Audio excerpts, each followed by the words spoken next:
Silent করে নিই, তাহলেই হয়ে যাবে সব। দিয়ে দিতে পারে। আসসালামু আলাইকুম, এইচএসসি 26 ব্যাচ আপনাদের তরঙ্গ চ্যাপ্টারের আরেকটা ক্লাসে, অর্থাৎ থিওরি ক্লাস তো শেষ। আমাদের শেষের যে 3টা স্পেশাল ক্লাস থাকে তার প্রথম ক্লাসে আপনাদেরকে ওয়েলকাম করতেছি। আমার সাথে অলরেডি অনেক মানুষ জয়েন হয়ে গেছেন, আলহামদুলিল্লাহ। আহ আমি দেখতে পাচ্ছি আমার সাথে যারা জয়েন হয়েছেন তাদের মধ্যে যদি আমি বলি, একেবারে প্রথম কমেন্ট কার ছিল আমি একটু দেখতে চাচ্ছিলাম। একদম প্রথম কমেন্টটা ছিল হচ্ছে রুমানা ইসলাম, তারপর সেজিতে আফরিন, ওবায়দুল্লাহ, তাসনিম, তারপর হচ্ছে মুসাম্মদ সুমাইয়া আক্তার মায়া, তারপর ছিল হচ্ছে তহিরুল হোসেইন, তারপর ঋতিকা দাস বিজয়, তারপর ছিল শ্রাবন্তী হালদার, তারপর ছিল লামিয়া জাহান, তারপর ছিল রিশাদ, তারপর ছিল লাবিব হোসেইন, তারপর হচ্ছে অনামিকা রয়, আব্দুর রহমান। ওকে, একজন আব্দুর রহমান আমাকে বলছে গুড মর্নিং ভাইয়া। হ্যাঁ, ওর এখন হচ্ছে সকাল হয়েছে। তো যাই হোক, আমাদের আমাদের সাথে সবাই আস্তে আস্তে জয়েন হইতেছে। আমি আপনাদের এই মুহূর্তে সিনারিওটা বুঝি। আপনাদের মোস্টলি সবাই এখন ফার্স্ট ইয়ার ফাইনাল পরীক্ষা হয় দিচ্ছেন, অথবা 1-2 সপ্তাহ পর দিবেন, অথবা মাত্র শেষ হয়েছে, এইরকম একটা স্টেজে হচ্ছে আপনি আসছেন। তো একটা ঝামেলা তৈরি হয় এখানে। ঝামেলাটা হচ্ছে এরকম, ভাইয়া আমি তো ফার্স্ট ইয়ার ফাইনাল পরীক্ষা দিচ্ছি বা সামনে দিব। সো আমার হচ্ছে অর্ধেক সিলেবাসের উপরেই, তো মানে total first year second paper মিলে যতটুকু সিলেবাস থাকবে তার সাধারণত 50% সিলেবাসের উপরেই ফার্স্ট ইয়ার ফাইনাল পরীক্ষাটা হয়ে থাকে। কিন্তু শিখর রেসপেক্টে যদি চিন্তা করি, শিখর টোটাল 5টা কোয়ার্টারে ফুল সিলেবাস কভার করবে। এর মধ্যে 3টা কোয়ার্টার অলরেডি শেষ, 4 নাম্বার কোয়ার্টারে প্রায় অর্ধেক শেষ। তার মানে শিখো already first year second paper মিলে ফিজিক্সের যতটুকু পড়াশোনা আছে তার 60-70% অলমোস্ট শেষ করে ফেলছে। ওয়ারাস আমার ফার্স্ট ইয়ার ফাইনাল এক্সামটাই হবে হয়তো 50%-এর পরীক্ষার সিলেবাসের উপর। সো এই ক্ষেত্রে একটা জিনিস কমন প্রবলেম, আমি রিসেন্টলি আপনাদের থেকে অনেক অনেক কোশ্চেন পাচ্ছি, অনেক মেসেঞ্জারে নক পাচ্ছি এই বিষয়ে, যে ভাইয়া আমি কোয়ার্টার ওয়ানে যখন শুরু করছিলাম, ভেক্টর দিয়ে হয়তো যাত্রাটা হয়েছিল আপনাদের, তখন আমি মোটামুটি ভালো করে স্পিড আপ, মানে কি বলবো, কোপ আপ করতে পারছিলাম, বা আমি অনেকটুকু পরিমাণ হচ্ছে যে সিলেবাসের সাথে সাথে আগাতে পারতেছিলাম। বাট এখন কোয়ার্টার ফোর এর কথা যদি বলি, তাহলে এই মুহূর্তে এসে বেশিরভাগ স্টুডেন্টই আমরা আসলে যে শিখো যেই তালে আগাচ্ছে ওই তাল থেকে অনেকটুকু পিছনে পড়ে গেছি। তো এখন আমি কি করব, আমার করণীয় কি, এরকম অনেকগুলো কোশ্চেন হচ্ছে আপনাদের পক্ষ থেকে আসে। তো আমার মতে এই মুহূর্তে একটা বড় ইম্পর্টেন্ট জিনিস যেটা, সেটা হচ্ছে আমাদের ফার্স্ট ইয়ার ফাইনাল পরীক্ষা আপনারা হচ্ছে যারা এখন ফেস করতেছেন বা 1-2 সপ্তাহ পর ফেস করবেন, তাদের জন্য সবচেয়ে ইম্পর্টেন্ট বিষয় যে ভাই আপনি ফার্স্ট ইয়ার ফাইনাল পরীক্ষা সিলেবাসে যা যা জিনিস আছে ওই জিনিসপাতিগুলোর উপর ফোকাস দেন। আপাতত পরীক্ষা চলাকালীন সময় লাইভ ক্লাস না করাই বেটার। পরে আপনি রেকর্ড দেখে নেন, এবং এরপর থেকে আপনাকে যেটা করতে হবে, আপনাকে নিজস্ব রুটিন অলওয়েজ মেইনটেইন করতে হবে। এমন একটা রুটিন, যে রুটিনটা পৃথিবীর অন্য কারো সাথে বা বাংলাদেশের অন্য কারো সাথে আপনারটা মিলবে না। শিখর একটা রুটিন আছে, আপনার কলেজের পরীক্ষার একটা রুটিন আছে। এই 2টার উপর মিক্স করে আপনাকে এমন একটা রুটিন বানাতে হবে যেন যখন আপনি শিখর কোয়ার্টার 5 শেষ হবে, ততদিনে যেন আপনার সিলেবাস ফুললি শেষ না হলেও 80-90% সিলেবাস শেষ হয়ে যায়। তো আগামী কয়েকটা মাস, সেটা হইতে পারে 4 থেকে 5 মাস, এই 4 থেকে 5 মাসে আপনার যে টাইমটা আছে, সেই টাইমটাকে পুরাটা একটা রুটিনের মতো একটা বড় খাতা নিয়ে সেখানে একটা রুটিন করতে বসা, যে আমার কতটুকু টাইম হাতে আছে, কতটুকু আমি শেষ করছি, কতটুকু আমার বাকি আছে, আমার সিলেবাসে কতটুকু কি আছে, কখন কখন আমার পরীক্ষাগুলো আছে, কখন কখন শিখর কি কি চ্যাপ্টার গুলো পড়ানো হচ্ছে, সবগুলার একটা ম্যাপ করে আপনার একটা রুটিন তৈরি করা উচিত। এবং ওই রুটিনটা এমন ভাবে সাজাবেন যেন আপনার যখন আগামী 4 থেকে 5 মাস পর এই সময়টায় যখন আপনি পৌঁছাবেন, তখন যেন আপনার overall first year second year মিলে মেইন চ্যাপ্টার গুলো মিলে যেন 80% সিলেবাস যেন ফিজিক্সের শেষ হয়ে যায়। ঠিক আছে? এবং একটা প্রশ্ন, এই প্রশ্নটা ফার্স্ট ইয়ার যখন উঠে মানুষ পোলাপান নতুন তখন হচ্ছে বেশি করে, যে ভাইয়া একদিনে কয়টা সাবজেক্ট পড়া উচিত? এটা আপেক্ষিক বিষয়। তো আমাকে যদি পার্সোনালি জিজ্ঞেস করেন, তাহলে আমি বলবো একদিনে সর্বোচ্চ 2টা সাবজেক্ট পড়া উচিত। হয়তো সকালের দিকে বিকালের আগ পর্যন্ত একটা সাবজেক্ট পড়লাম, আর বিকালের পর থেকে রাত পর্যন্ত আরেকটা সাবজেক্ট পড়লাম, বা সর্বোচ্চ 3টা হইতে পারে। বাট একদিনে যখন আপনি অনেকগুলো সাবজেক্ট পড়তেছেন, কোনটারই ডেপথে যেতে পারতেছেন না। আপনি হয়তো ফিজিক্স শুরু করছেন 2-3 পেজ 4-5 পেজ পড়ে আপনি আরেকটা সাবজেক্টে চলে গেলেন। পরে যখন আবার আরেকদিন ফিজিক্স নিয়ে বসবেন, তখন আপনার ওই 3-4 পেজ আরেকবার পড়ে তারপর আবার ওটা শুরু করা লাগবে। তার তুলনায় একটা সাবজেক্ট যেটা পড়তেছেন ওটা 3-4 ঘন্টা টানা পড়লে ওইখানে একটা ভালো প্রোগ্রেস পাওয়া যায়। ঠিক আছে? ওকে। তো আমরা আশা করি এর মধ্যে অনেকেই জয়েন করে ফেলছেন। তো কে কোন জেলা থেকে জয়েন করছেন এই জিনিসটা সাধারণত জানতে চাই না। আজকে আবার জানতে চাচ্ছি। আমাকে একটু কমেন্ট করে বলতে পারেন আপনারা কে কোন জেলা থেকে জয়েন করছেন?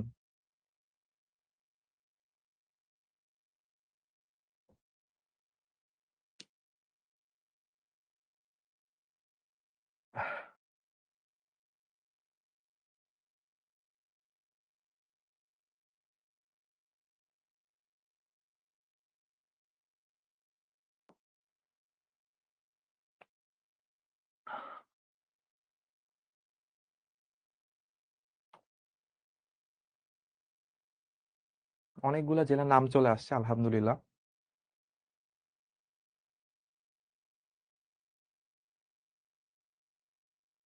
একজনের জেলার নাম হচ্ছে আজকে অনেক গরম পড়েছে। আজকে অনেক গরম পড়েছে জেলা।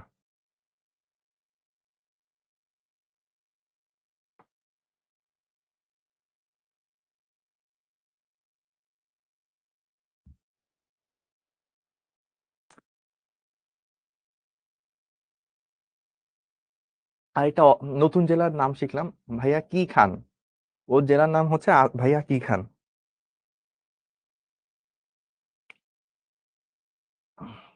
আচ্ছা। ঠিক আছে, আমরা অনেকগুলো অনেকগুলো হচ্ছে জেলার নাম হচ্ছে দেখে ফেললাম। দেখে খুব ভালো লাগতেছে। অনেকগুলো জেলার মানুষকে কানেক্ট করে তারপর হচ্ছে আমরা একসাথে পড়াশোনা করতেছি। এবং আমি সিওর এই ক্লাসটা হচ্ছে লাইভে হয়তো অনেকেই করতে পারেনি, বাট রেকর্ড থেকে কয়েক হাজার মানুষ দেখবে। আমি এটা জানি অলরেডি অনেকেই এখনো আমাকে নিউটন মেকানিক্স এর এত নাম্বার ক্লাসে ওই ম্যাথটা অনেক ভালো লাগছে এরকম মেসেজ আজকের দিনে দাঁড়ায় আসে। তার মানে ওটা তো আমি কয়েক মাস আগে পড়াইছিলাম, রেকর্ড থেকে দেখতেছে। আসলে একেকজনের সিলেবাস তো একেক রকম হয়ে যায়। পরীক্ষা-টরীক্ষা থাকে। সবার একেকটা তাল তৈরি হয় আলাদা, আলাদা কলেজের উপর ভিত্তি করে। তাই লাইভে সবার শেষ পর্যন্ত থাকা সম্ভব হয় না। কোয়ার্টার 1 এ যেরকম সবাই ভেক্টর পড়ছে, সবাই একসাথে লাইভে আছে। কোয়ার্টার 4-5 এসে সবার চাইলেও এই জিনিসটা সম্ভব হয় না, এটা আমরা বুঝি। তো আজকের ক্লাসটা আমরা এখানে শুরু করব। আজকের ক্লাসটা আগের অন্যান্য দিনের যেকোনো এমসিকিউ ক্লাসের তুলনায় আজকের এমসিকিউ ক্লাসটা আরো বেশি স্পেশাল হবে। এই চ্যাপ্টারটা চ্যাপ্টার 9 যেটা তরঙ্গ আমরা শেষ করছি, আজকে এই চ্যাপ্টারটার পরীক্ষা। অর্থাৎ আমরা পুরো ৭-৮ টা লেকচার জুড়ে যা, যা কিছু পড়ছি, যেটা আমরা আজকে জাজ করব, আমরা দেখব আমরা এটা থেকে এমসিকিউ বা কোয়েশ্চেন আসলে কিভাবে সলভ করতে পারি। তো সেটার প্রিপারেশন আমরা এখন থেকে শুরু করব। এবং আমি চিন্তা করছি আজকের দিনে আপনাদের জন্য একটা ভিডিও বানাবো। অনেক সুন্দর পলিশড ভিডিও হবে না।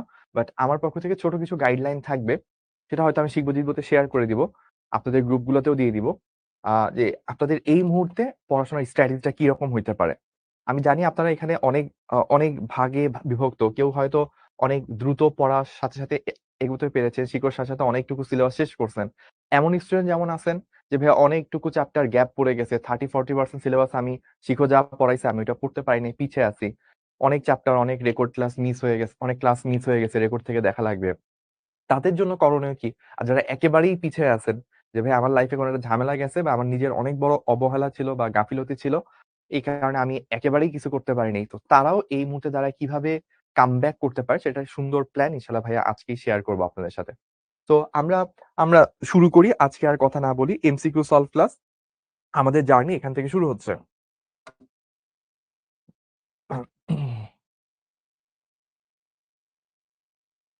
ওকে। সো আমাদের প্রথম যে প্রবলেমটা দিয়ে আমরা শুরু করব সেটা হচ্ছে এত অ্যাংস্ট্রম একটা তরঙ্গ দৈর্ঘ্য। মানে আমাদের ফার্স্টে ল্যাম্বডা দেওয়া আছে। এত তরঙ্গ দৈর্ঘ্যে দুটি একই বর্ণের আলোক তরঙ্গের মধ্যে পথপার্থক্য দেওয়া আছে। তার মানে এটা হচ্ছে ডেল এক্স দেওয়া। চাইছে কি দশা পার্থক্য কত? মানে দশা পার্থক্য চাইছে। তো আমরা এই চ্যাপ্টারে খুব গুরুত্বপূর্ণ একটা সূত্র পড়ছিলাম। দশা পার্থক্য হচ্ছে twice pi by lambda into পথ পার্থক্য। তো আমরা যদি ইউজ করি 2 পাই ইনটু ল্যামডাটা আমাকে দেওয়া আছে 4000 অ্যাংস্ট্রম। 4000 10⁻10, যেহেতু এক অ্যাংস্ট্রম মানে 10⁻10। ডেল এক্সটা দেওয়া আছে 2 ইনটু 10⁻7। এখান থেকে আমাদের একটা রেজাল্ট বের হবে, আমরা দেখবো এটা কত আসে।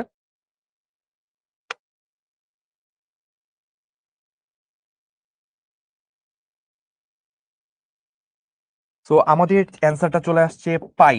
তো পাই কি আপনাদের আসছে? অনেকেরই চলে আসছে এবং এটা কোথায় আছে? 1 নাম্বার অপশনে আছে। সো 1 নাম্বার অপশনটা রাইট অ্যান্সার হওয়া উচিত। আমরা একটু দেখি যে এটা অ্যান্সার আসে কিনা। ইয়েস, এই যে 1 নাম্বারটাই হচ্ছে আমাদের রাইট অ্যান্সার। আমরা তাহলে এটা পেরে গেলাম। ওকে। এবার আমরা একটু পরের প্রশ্নটাতে যাই। আমাকে বলছে কোনো বিন্দু উৎস থেকে শব্দ চারদিকে ছড়িয়ে পড়তেছে। উৎস থেকে ৯ মিটার দূরত্ব, ধরলাম এটা হচ্ছে R1, এবং 25 মিটার দূরত্ব, তো এটা R2। এত দূরে শব্দের বিস্তারের অনুপাত দ্যাট মিনস A1:A2, এই জিনিসটা চাইছে কত হবে। বুয়েট ভর্তি পরীক্ষা 2013-14 তে আসা একটা অঙ্ক। সো আমরা এই জিনিসটা জানি তাই না, যে আই হচ্ছে বিস্তারের সাথে সমানুপাতিক। আবার আমরা এই জিনিসটাও জানি আই হচ্ছে দূরত্বের বর্গের ব্যস্তানুপাতিক। তাহলে এই দুটাকে যদি আমরা কম্বাইন করি তাহলে আমরা বলতে পারি কি a স্কয়ার সমানুপাতিক 1/r²। কিভাবে পেলাম? আই যেহেতু এটার ব্যস্তানুপাতিক, এটা সমানুপাতিক, তাহলে এই দুটাকে নিয়ে আবার এভাবে রিলেট করে লেখা যায়। তাহলে এইখান থেকে আচ্ছা, এর পরের লাইনে আমরা বলি, এর পরের লাইনে আমরা এটা বলতে পারি না যে এখান থেকে আমরা বলতে পারি কি স্কয়ারটা যদি উঠাই দিই a ব্যস্তানুপাতিক r। এটা কিন্তু একটা গুরুত্বপূর্ণ জিনিস, এটা ওইভাবে সূত্রে দেওয়া ছিল না, ম্যাথ করতে যে অনেক সময় সূত্র জেনারেট হয়। তাহলে এখান থেকে আমি বলতে পারি যে ভাই A1:A2, এটা হয়ে যাবে কি, যেহেতু ব্যস্তানুপাতিক তাহলে রিলেশনটা উল্টায় যাবে, R2:R1। R2 কত ছিল ভাইয়া? 25। R1 কত ছিল ভাইয়া? 9। তাহলে এটা হওয়া উচিত হচ্ছে 25:9, এইরকম কিছু একটা। দেখি এটা আছে কিনা আমাদের অপশনে। 25:9, এই যে একদম 1 নাম্বার অপশনে এটা চলে আসছে। তাহলে আমরা এটা করে ফেললাম, ইয়েস পেয়ে গেছি। ঠিক আছে, ডান ডান। ওকে, তো এর পরের ম্যাথটাতে আমরা তাহলে একটু যাই। এটা একটু ডিফারেন্ট, এটা একটা ডিফারেন্ট টাইপ।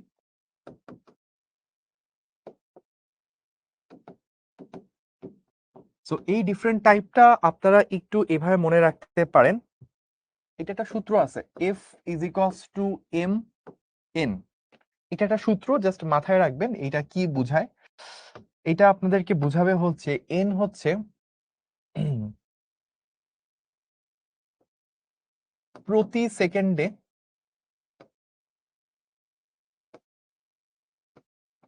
চাকা কতবার ঘুরবে।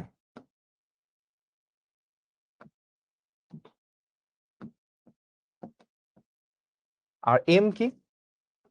m হচ্ছে চাকায় ছিদ্রের সংখ্যা।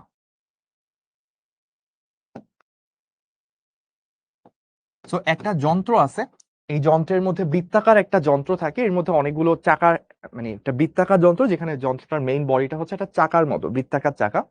ওই চাকার মধ্যে অনেকগুলো ছিদ্র থাকে। সো কয়টা ছিদ্র আছে? এটা হচ্ছে এম। আর এন হচ্ছে চাকাটা 1 সেকেন্ডে কয়বার ঘুরে, সেটা হচ্ছে এন। তাহলে এই দুটা যদি যদি দেওয়া থাকে তাহলে ওইখান থেকে কতটুকু ফ্রিকোয়েন্সি শব্দ তৈরি হয়, সেটা সূত্র হচ্ছে F=mn। সো এই জিনিসটা এখনকার দিনে সিলেবাসে নাই, আপনাদের কোনো বইতে এটা নাই, কিন্তু তারপরও আগে সিলেবাসে যেহেতু ছিল আমরা সূত্রটা জেনে রাখবো। এটা জাস্ট এমসিকিউতে আসে, এখানে কোনো ম্যাথ ট্যাথ আসে না। তো আমরা এই সূত্র থেকে চাইলে অঙ্কটা করে ফেলতে পারি। তাহলে কি বললাম, কোন একটা একটা যন্ত্র আছে, বৃত্তাকার চাকা দিয়ে তৈরি একটা যন্ত্র। এই চাকার গায়ে কয়টা ছিদ্র আছে সেটা হচ্ছে এম, এবং চাকাটা 1 সেকেন্ডে কতবার ঘুরে এটা হচ্ছে এন। তাহলে এই দুটা জিনিস দেওয়া থাকলে এখান থেকে ওই চাকা থেকে বা চাকা নামক যে যন্ত্র, ওই যন্ত্র থেকে কত হার্জের শব্দ উৎপন্ন হয় সেই ফ্রিকোয়েন্সিটা হচ্ছে এফ। এবার আপনাকে দেখেন বলছে যে এত ছিদ্র বিশিষ্ট, তার মানে কি এম দেওয়া আছে আপনার, তার মানে আপনার এম দেওয়া একটি চাকতি প্রতি ঘন্টায় কতবার ঘুরলে, তাহলে আপনাকে এন কত জিজ্ঞেস করছে। মূল সুরের কম্পাঙ্ক হবে 10 হার্জ, আপনাকে ফ্রিকোয়েন্সি দেওয়া আছে। এটা বুয়েটে আসছিল 2012-13-তে। তাহলে F=m(n). তাহলে আপনি এখান থেকে n বের করতে পারেন F/m। F কত? F হচ্ছে 10, আর আমার m কত? m হচ্ছে 200। তাহলে এখান থেকে আমি পেয়ে গেলাম 1/20। এটা তো আমার পেয়ে গেলাম যে 1 সেকেন্ডে কয়বার ঘুরে। এখন আপনাকে বলছে কি প্রতি ঘন্টায়, তাহলে ঘন্টায় যদি আমাকে বলে প্রতি ঘন্টায়, তাহলে কত হবে? 1 ঘন্টা মানে 3600 সেকেন্ড ইন্টু এন, অর্থাৎ 1/20। তাহলে আমি কিছু কাটাকাটি করে ফেলতে পারি, যে একটা শূন্য কাটাকাটি যায়, 360 কে 2 দিয়ে ভাগ করলে 180 থেকে যায়। তাহলে এটা হওয়া উচিত হচ্ছে 180। 180 কে আমার অ্যান্সারে আছে, এই যে গ নাম্বার অপশনে আছে। তো গ নাম্বারটা রাইট অ্যান্সার হওয়া উচিত। দেখি, হ্যাঁ এই যে গ নাম্বারটা হচ্ছে রাইট অ্যান্সার। তাহলে আমরা এই অঙ্কটা আশা করি করে ফেলতে পারছি। এন ছিল 1 সেকেন্ডে কয়বার ঘুরে, কিন্তু আমাকে চাইছে 1 ঘন্টায়। 1 ঘন্টা মানে 3600 সেকেন্ড। তাহলে 1 সেকেন্ডে যা ঘুরে 3600 সেকেন্ডে তার 3600 গুণ ঘুরে। তো 3600 দিয়ে গুণ দিছি, কাটাকাটি করছি, অ্যান্সার চলে আসছে 180। তাহলে এইটুকু ডান। এবার পরের অঙ্কটা আমরা একটু দেখব। পরের অঙ্ক আমাদের কি আছে? পরের অঙ্কে বলছে লোহার ইয়ং এর গুণাঙ্ক দেওয়া। সো ইয়ং এর গুণাঙ্ক আমাকে বলে দিল, গুড। আচ্ছা, এবং ঘনত্ব দেওয়া আছে আমাদের কাছে এত। আচ্ছা, এবার আমাকে বলছে শব্দের বেগ কত। তো আমরা একটা জিনিস মাথায় রাখবো, শব্দের বেগ v হচ্ছে অলওয়েজ কি ইয়ং এর গুণাঙ্ক বা মাধ্যমের স্থিতিস্থাপকতা গুণাঙ্ক ডিভাইডেড বাই ঘনত্ব। এটা হচ্ছে অলওয়েজ শব্দের বেগ। তো আমাদের এখানে ইয়ং এর গুণাঙ্ক মানে স্থিতিস্থাপক গুণাঙ্কের জায়গায় দিয়ে দেওয়া আছে ইয়ং এর গুণাঙ্ক আর ঘনত্ব, সেটা ইউজ করে কাজটা করতে হবে। সো এটা কত দেওয়া আছে? 2.205 10⁻11। আর নিচে আমার কত দেওয়া আছে? ঘনত্ব আছে 7.85 10⁻3। তাহলে এখান থেকে আমাকে দেখতে হবে কত আছে অ্যান্সারটা। 2.205 10⁻11 divided by 7.85। Okay, 5299 5299 metre per second. এটা কোথাও আছে আমাদের অপশনে? 5300, অর্থাৎ কাছাকাছি যায় হচ্ছে এইটা। তো ক নাম্বারটা রাইট অ্যান্সার হওয়া উচিত। তো আমরা একটু দেখি অ্যান্সার কোনটা। হ্যাঁ, এই যে এটাই হচ্ছে আমাদের অ্যান্সার, পেয়ে গেলাম। তাহলে এবার পরেরটা দেখি, একটি তরঙ্গের তীব্রতা সরাসরি যার সমানুপাতিক সেটা বের করতে হবে। তো আমাদের তীব্রতার ইকুয়েশনটা যদি একটু খেয়াল করি, twice pi square A square F square rho V, মনে আছে আমরা ক্লাসে এই জিনিসটা প্রমাণ করছিলাম, তরঙ্গের তীব্রতার ইকুয়েশন। তাহলে স্পন্দনের বিস্তারের সাথে সমানুপাতিক না, বিস্তারের বর্গের সাথে সমানুপাতিক। বিস্তারের বর্গ, এটা রাইট। কম্পাঙ্কর স্কোয়ারের সাথে সমানুপাতিক, তাহলে এটাও হবে না। পিচ, এটাও না। তাহলে খ নাম্বারটাই হচ্ছে আমাদের রাইট অ্যান্সার হওয়া উচিত। দেখি খ নাম্বারটা অ্যান্সার হয় কিনা। হ্যাঁ, খ নাম্বারটাই হচ্ছে আমাদের অ্যান্সার, আমরা এইটুকু পেয়ে গেলাম। এর পরের অঙ্কটা যদি চিন্তা করি, এত তাপমাত্রায় একটি মাধ্যমের তাপমাত্রা 4 গুণ করা হলো। আচ্ছা, তাপমাত্রা 4 গুণ করানো হচ্ছে, 4 গুণ বাড়ানো হলে শব্দের বেগ বাড়বে কতটুকু। আচ্ছা, তাহলে আমরা এটা তো জানি v সমানুপাতিক √t। v prime by v আমরা এখানে বলতে পারি, দেখেন ইনিশিয়ালি তাপমাত্রা ছিল 14°C, তার মানে 273 প্লাস 14। পরে কি হলো, তাপমাত্রা 4 গুণ বাড়ানো হইলো, তাহলে 273 প্লাস 4 ইন্টু 14। খেয়াল করেন কিন্তু এই জায়গাটায় কনফিউশন তৈরি হতে পারে। আগে তাপমাত্রা ছিল 14°C, এখন 4 ইন্টু 14 ডিগ্রি মানে হচ্ছে আপনার কত, 4×14 মনে হয় 56°C করছে। তাহলে 14°C থেকে 56°C তাপমাত্রায় গেলে আপনার শব্দের বেগ কতটুকু বাড়বে সেটা হচ্ছে কোশ্চেন। আমরা এখানে অনুপাতটা একটু বের করি, বা আমরা এখান থেকে বলতে পারবো যে ভি প্রাইমটা ভি এর কত গুণ আসে।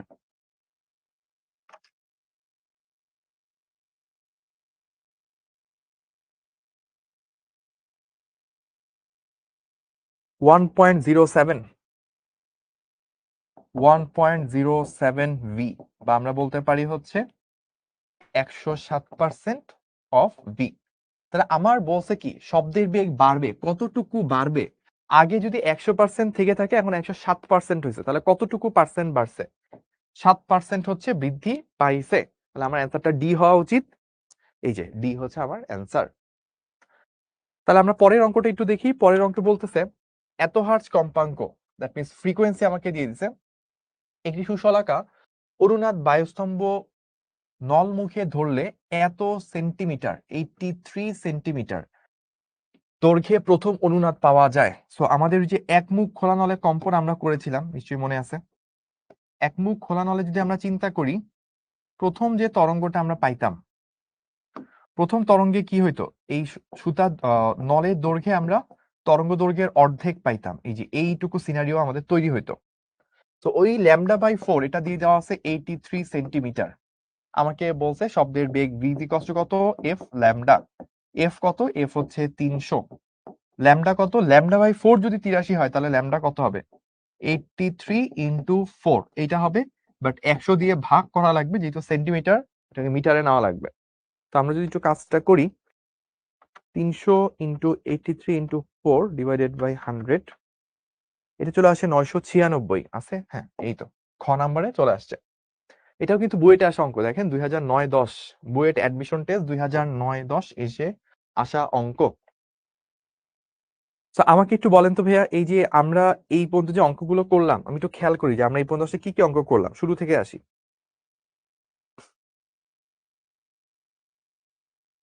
তো আমাদের যাত্রা মুভি এই অঙ্ক থেকে শুরু হয়েছে। তো আমরা একটু যদি দেখি আমরা শুরু থেকে কোন কোন অঙ্ক করছি, তাহলে হয়তো আপনাদের জন্য একটু সুবিধা হবে। প্রথম অঙ্কটাই ছিল কোথায়, বুয়েটের ফার্স্ট ম্যাথ, যেটা নিয়ে আমরা কাজ করছি সেটা হচ্ছে বুয়েটে আসা। তারপরেরটা এটাও বুয়েটে আসা, এটাও বুয়েটে আসা। আমরা এটা বুয়েট রুয়েট দুইটা জায়গায় আসা। এটা বুয়েট 11-12-তে আসা। তো এইটাও বুয়েটে আসা, এটাও বুয়েটে আসা। এরপরে আমাদেরটা কুয়েটে আসা, ওটা আমরা এখনো করি নাই। তো এই যে আমরা এই কয়টা অঙ্ক করলাম, হয় বুয়েটে বা রুয়েটে, মানে আপনারা যেই সব জায়গাগুলোকে সব থেকে কঠিন ভাবেন সেই সকল জায়গায় আসা অঙ্ক এগুলো। আমরা সামনে বোর্ডের এমসিকিউ দেখবো, আমরা মেডিকেলের এমসিকিউ দেখবো, রুয়েট চুয়েট কুয়েট ওগুলা দেখবো, বা ভার্সিটির এমসিকিউ দেখবো, কোনো সমস্যা নেই। বাট আমি ওই সব এমসিকিউ দেখার আগে আপনার কাছে একটা কোশ্চেন করতে চাই। কোশ্চেনটা হচ্ছে ভাইয়া, এই যে আপনি এখন বুয়েটের এমসিকিউ দেখতেছেন, বুয়েটের কোশ্চেন গুলা দেখতেছেন, রুয়েটের এক দুইটা দেখছেন, এগুলো কি খুব কঠিন লাগছে আহামরি, বা দেখে কি এরকম মনে হয়েছে যে ভাই এটা পারার মতো না? পরীক্ষায় আসলে আমি যদি পরীক্ষা হলে থাকতাম, বুয়েটের অ্যাডমিশন টেস্টের সিটে যদি আমি বসে থাকতাম, তাহলে আমি এই অঙ্কটা দিলে আমি পারতাম না, এরকম কি মনে হয়েছে? নাকি আপনার কাছে এরকম মনে হয়েছে যে ভাইয়া ইজি, পারি তো?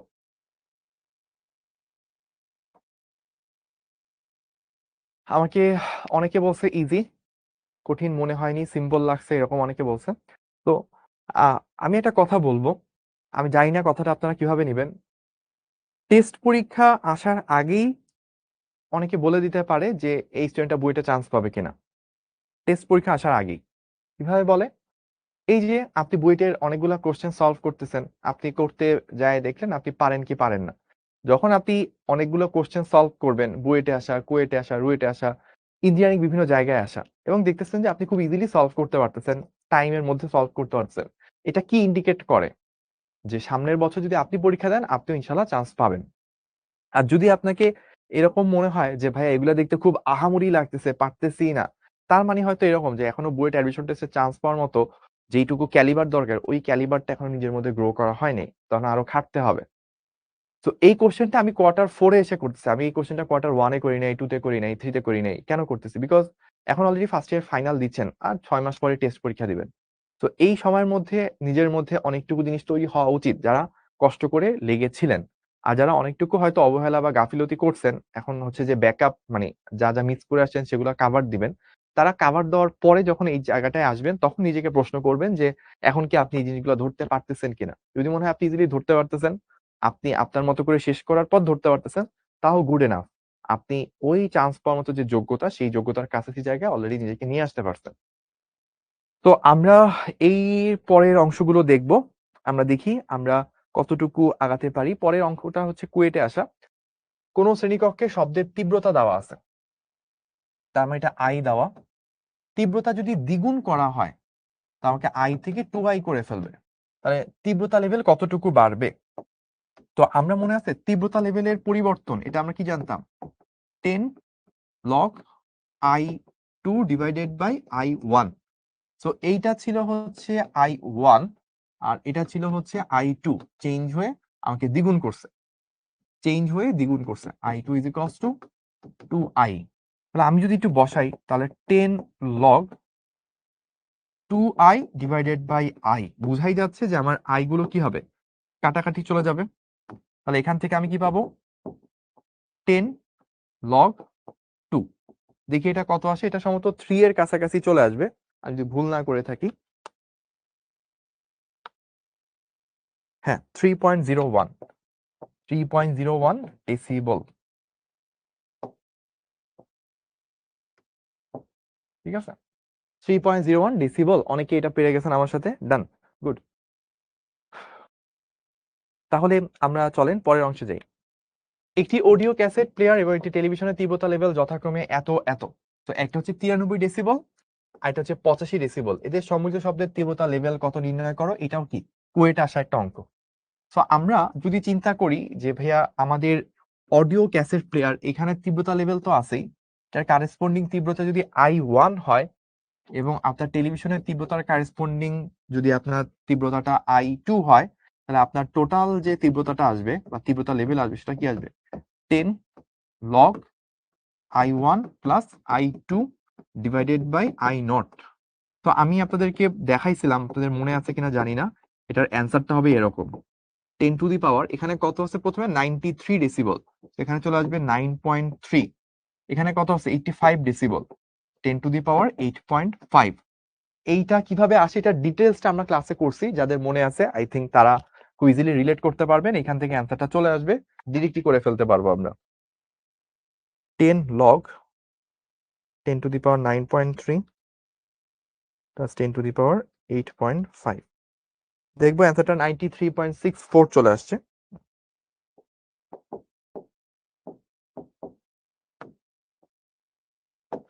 সো আমাদের ঘ নাম্বার অপশনটা এই সেম মিলে যাচ্ছে, ঠিক আছে।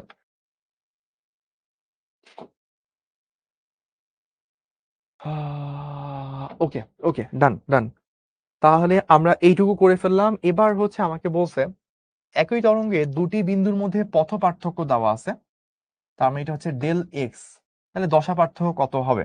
খুবই সিম্পল কোশ্চেন, দশা পার্থক্য হচ্ছে 2π/λ ইন্টু পথ পার্থক্য, সেটা কত দেওয়া আছে λ/4। একটু কাটাকাটি করা লাগবে, ল্যামডা ল্যামডা কাটাটি যাবে, এখানে একটা কাটাটি 2 আসবে, তো আলটিমেটলি আমরা পেয়ে যাব হচ্ছে π/2। এটাই আমাদের অ্যান্সার। কোথায় আছে আমাদের এটা π/2 আছে হচ্ছে একদম ফার্স্ট অপশনে, তো ফার্স্ট অপশন এটা আমাদের অ্যান্সার হওয়া উচিত। ডান হয়ে গেছে। এবার বলছে একটি পোল্ট্রি ফার্মের মালিক তার ফার্মের মুরগির সংখ্যা 500 থেকে বাড়ায় 2000 করছে, তাহলে তীব্রতা লেভেল কত বৃদ্ধি পাবে?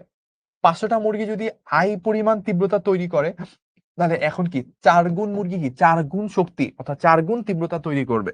তাহলে তীব্রতা লেভেলের পরিবর্তন সেটা যদি আমাদেরকে জিজ্ঞেস করে, তাহলে 10 log ফাইনাল তীব্রতা বাই আদি তীব্রতা, কাটাকাটি করলে এই যে আই গুলো চলে যাবে, সো 10 log 4 এটা হচ্ছে পড়ে থাকবে 10 log 4।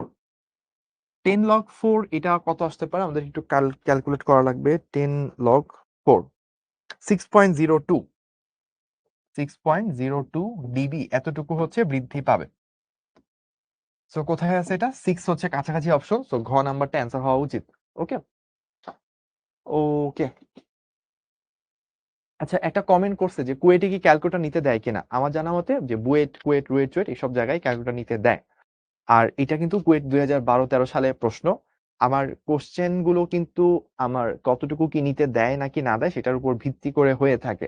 যদি ক্যালকুলেটর নিতে দেয় তখন এই টাইপের কোশ্চেন হবে, আর যদি ক্যালকুলেটর করা পসিবল। ওকে আচ্ছা, তারপর তারপর হচ্ছে আমাদেরকে এইটা তো গেল 6 ডিবি। দুটি সুশলাকার কম্পাঙ্ক এত এত, তারা কত সময় পর পর বিট উৎপন্ন করবে? So, আমাদেরকে মনে আছে প্রতি সেকেন্ডে উৎপন্ন বিট সংখ্যা, এটা আসলে কি f1 ডিফারেন্স f2, তাহলে কত 260 ডিফারেন্স 255 ইকুয়ালস টু 5, মানে 1 সেকেন্ডে 5টা বিট উৎপন্ন হয়, তাই তো? বা আমরা বলতে পারি কি 5টি বিট তৈরি হয় 1 সেকেন্ডে। অতএব একটি বিট পাইতে হলে কি 1/5, দ্যাট মিনস 0.2 সেকেন্ডে। 0.2 সেকেন্ড অ্যান্সার হওয়া উচিত। আমাদের কোশ্চেন কোর্স হচ্ছে কত সময় পর পর একটা বিট তৈরি হয়, মানে একটা বিট তৈরি হইতে কতটুকু সময় লাগবে, এটা 0.2 সেকেন্ড আসছে আমার। কিভাবে এন দুইটার ডিফারেন্স 260 আর 250 ডিফারেন্স হচ্ছে 5, তার মানে প্রতি সেকেন্ডে 5টা বিট তৈরি হয়। বা উল্টা করে বললে 5টা বিট তৈরি হইতে সময় নেয় 1 সেকেন্ড, একটা বিট তৈরি হইতে সময় লাগবে 1/5, দ্যাট মিনস 0.2। তো হ্যাঁ 0.2 সেকেন্ড সেটাই হচ্ছে অ্যান্সার। আমাকে করালি দাদু কোশ্চেন করছে ভাইয়া ভি সমানুপাতিক রুটটি এটা কোত্থেকে আসলো। আচ্ছা একটা জিনিস বলি যে আপনাদের এই জিনিসটা 9-10 ছিল, আবারও একটু বলে দিই, ভেলোসিটি এন্ড টেম্পারেচার। আমাকে একটু বলেন তো লাস্ট দিন আমি কত নাম্বার পর্যন্ত ম্যাথ করাইছিলাম, পি কত 27 করাইছিলাম কি নাকি আরো বেশি করাইছিলাম? লাস্ট দিনের লাস্ট ম্যাথটা কত ছিল?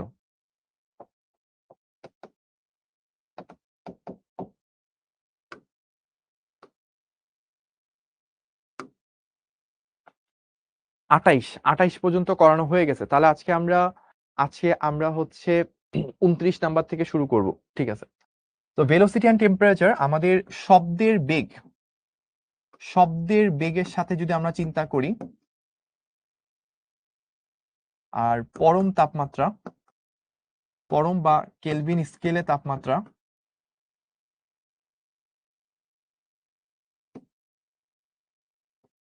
এটাও যদি টি হয়ে থাকে, তাহলে রিলেশনটা হচ্ছে ভি সমানুপাতিক রুট টি। রিলেশনটা হচ্ছে ভি সমানুপাতিক রুট টি। সো আমাকে যদি বলে ভাইয়া v1/v2, তাহলে সেটা কিরকম হয়? √T1/T2 এইভাবে হয়ে থাকে। আরেকটা ইম্পর্টেন্ট ইনফরমেশন আমাদেরকে জানা লাগবে, সেটা হচ্ছে যে ভাইয়া 0°C বা 273 কেলভিন তাপমাত্রায় বায়ুতে শব্দের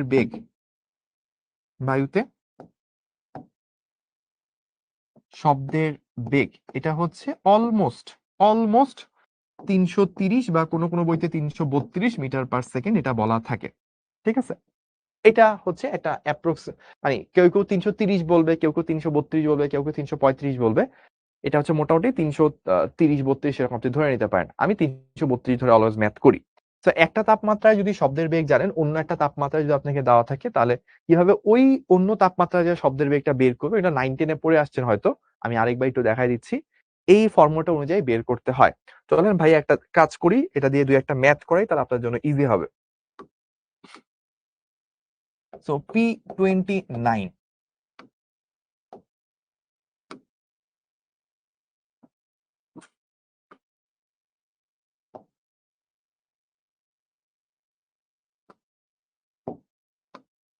কোশ্চেনটা হচ্ছে 100°C তাপমাত্রায় বায়ুতে শব্দের বেগ কত? বায়ুতে শব্দের বেগ কত? এই হচ্ছে আমাদের প্রশ্ন। এটা P29। কিভাবে সলভ করব? আমরা জানি v সমানুপাতিক √T। তো আমি বলতে পারি v2/v1 is equals √T2/T1। একটা ইনফরমেশন কিন্তু আমাদের কাছে অলরেডি আছে। সেই ইনফরমেশনটা কি? 0° বা 273 কেলভিন এই তাপমাত্রায় শব্দের বেগটা 332 মিটার পার সেকেন্ড, সেটাকে ইউজ করতে পারি। তাহলে দেখেন আমরা কি করব, v2 ডিভাইডেড বাই, আমরা যদি 332 মিটার পার সেকেন্ডটাকে নিই, এটা ছিল কত? 273 কেলভিনে। আপনি আছেন কি 100°C তাপমাত্রা, মানে 373 কেলভিন। তাহলে 373 কেলভিনে বায়ুতে শব্দের বেগটা কত, সেটা আপনি বের করে ফেলতে পারেন ইউজিং দিস ফর্মুলা। তো আমরা চলেন বের করি।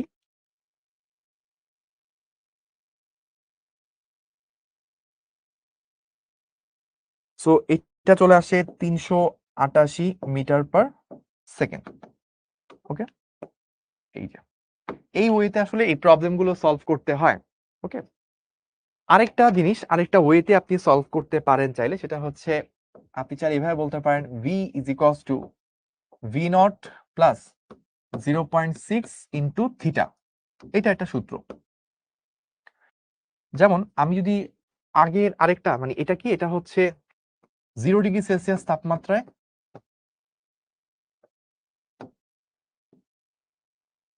বায়ুতে শব্দের বেগ, বায়ুতে শব্দের বেগ। ওকে, আমাকে কয়েকজন কমেন্ট করছে আজকে ক্লাসের মধ্যে যে ভাইয়া সবগুলো সূত্র যদি একসাথে দিয়ে দিতেন, একটু মানে একটা স্লাইডে লিখে দিতেন, একটা বা দুটা স্লাইড।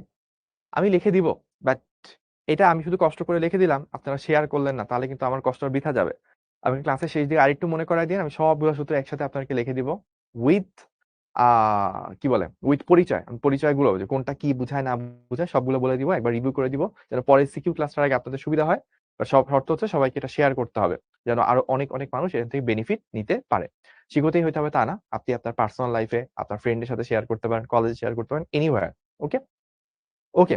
তো আমরা এই ওয়েতে যদি প্রবলেম সলভ করি, ধরেন আমি P30 যদি বলি, আমাকে ধরেন বলছে ধরেন বললো 200°C তাপমাত্রায়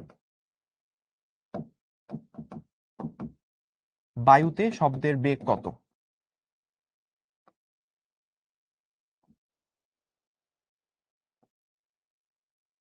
এবার চলেন আমরা এটা সলভ করব। আমাদের এইবার হচ্ছে ডিফারেন্ট মেথডে সলভ করব। আমরা কি পড়ছি? v is equals to v0 plus 0.6 into theta, এই ওয়েতে করা যায়। তাহলে আমাদের 0°C তাপমাত্রায় শব্দের বেগ কত? 332 প্লাস 0.6 ইন্টু আমরা কততে আছি? 200°। কত আসছে আমাদের? 332 প্লাস 0.6 ইন্টু 200 কত আসে? 452। আমাদের অ্যান্সারটা আসে 452 মিটার পার সেকেন্ড। এটা হচ্ছে অ্যান্সার। অল্টারনেটিভ যদি ওয়েতে আপনি চিন্তা করেন,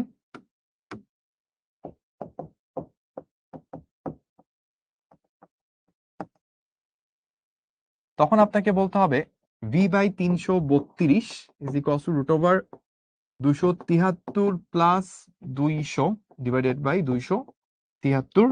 এখান থেকে আপনার শব্দের বেগটা কত বের হয়ে যাবে। তো আমরা ওই ওয়েতেও করবো, কাছাকাছি আসবে, দুইটার মধ্যে হালকা একটু পার্থক্য থাকে।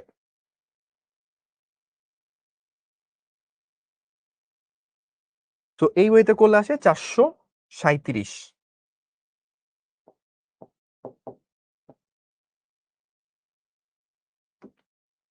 তো আমরা যেটা করলাম 273 প্লাস 200, ঠিক আছে, ডিভাইডেড বাই 273। ওকে। তো হালকা একটু পার্থক্য থাকে, কোনো কোনো জায়গায় বলা হয় এটা 0.6, কোনো কোনো জায়গায় 0.61 বলে। আপনি যদি 0.61 দিতেন তাহলে আরো বেড়ে যেত। তো এটাই ভালো, এটা মোটামুটি এটা। সো আপনি যদি তাপমাত্রাটা 100-র কমে থাকে তাহলে এইটা ইউজ করতে পারেন।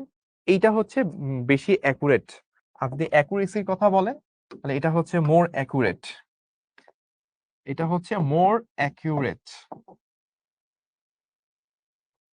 আর এটা হচ্ছে ওয়াইন থিটা লেস দেন, ধরেন 50°, না আরো কম বলবো, 30°C, বা হচ্ছে আমি বলতে পারি যেটা লেস অ্যাকুরেট।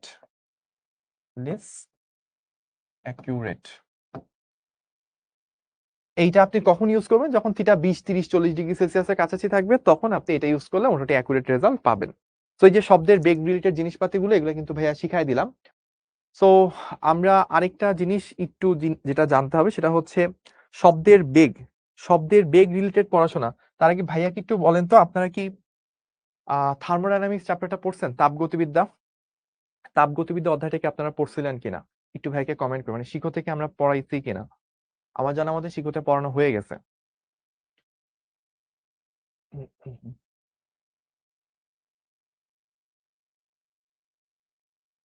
পড়ানো হয় নাই, শিখোতে পড়ানো হয়েছিল।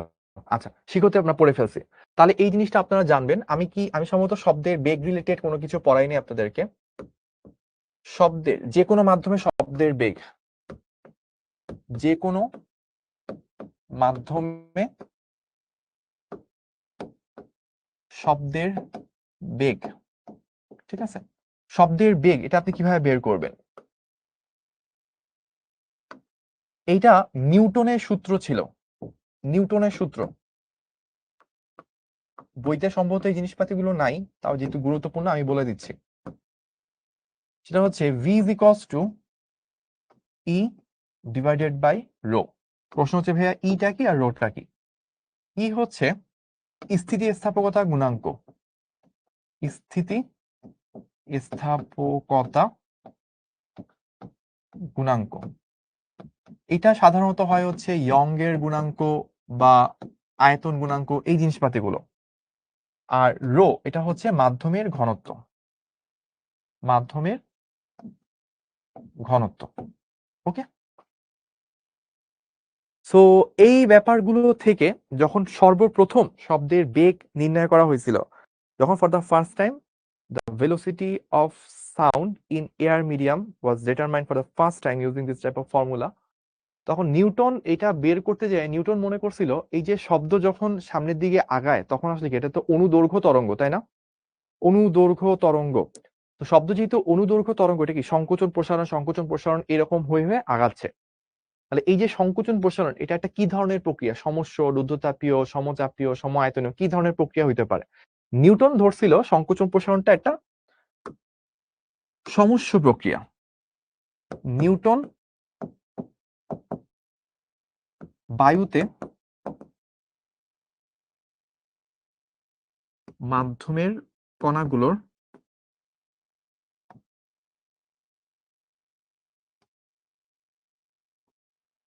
সংকোচন প্রসারণকে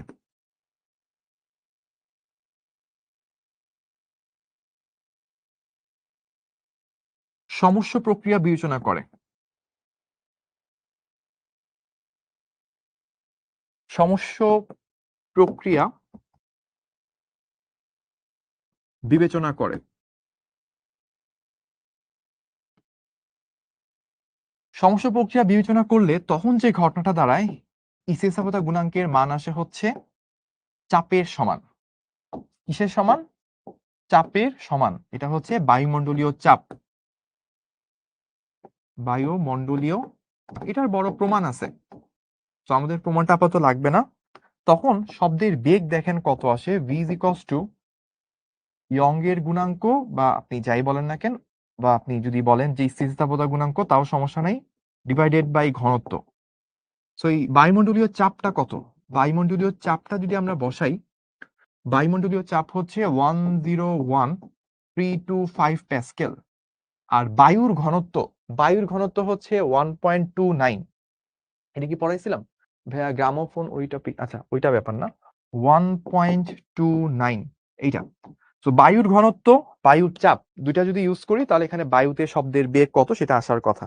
101,325 ডিভাইডেড বাই 1.29, দেখবেন অ্যান্সারটা চলে আসবে 280.26 মিটার পার সেকেন্ড। এটা আসছিল। তো এইটা হচ্ছে 0°C তাপমাত্রা বা অলমোস্ট রুম তাপমাত্রায়। এই যে একটা কমন কোশ্চেন, এই কোশ্চেন গুলো ভাইয়া ভাল লাগে না। এই যে একটা কোশ্চেন, এটা কে করছে?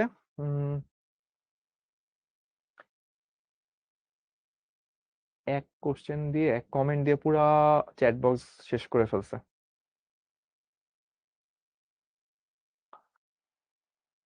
আপনাদের সবার কমেন্ট যেন আমি না দেখতে পাই, এই জন্য আপনাদেরই এক বন্ধু বিশেষ ব্যবস্থা করেছে। তো তার ব্যাপারে আমার কি পদক্ষেপ নেওয়া উচিত আপনাদের থেকে জানতে চাই। আপনারা যেটা বলবেন সেটাই করব। সে এমন ভাবে কমেন্ট করছে যে তার কমেন্ট শুরু কোথায় হইছে সেটা থেকে দেখতে দেখতে আমার অবস্থা শেষ।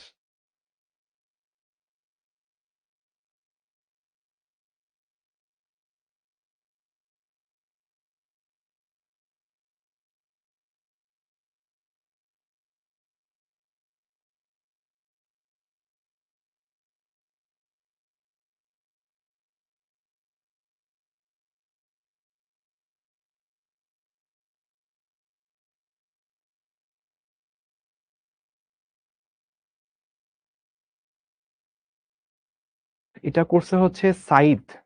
আমার মোটে 1 থেকে 1.5 মিনিট লাগছে, মানে ফুল স্পিডে মাউস স্ক্রল করে এই জিনিসটা জানার জন্য।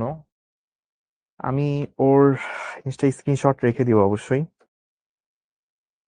এই কাজগুলো করতে মানা করছি, অনেকবার মানা করছি, ক্লাসের মধ্যে স্প্যামিং করা তা আমি খুবই অপছন্দ করি। এত এত স্টুডেন্টকে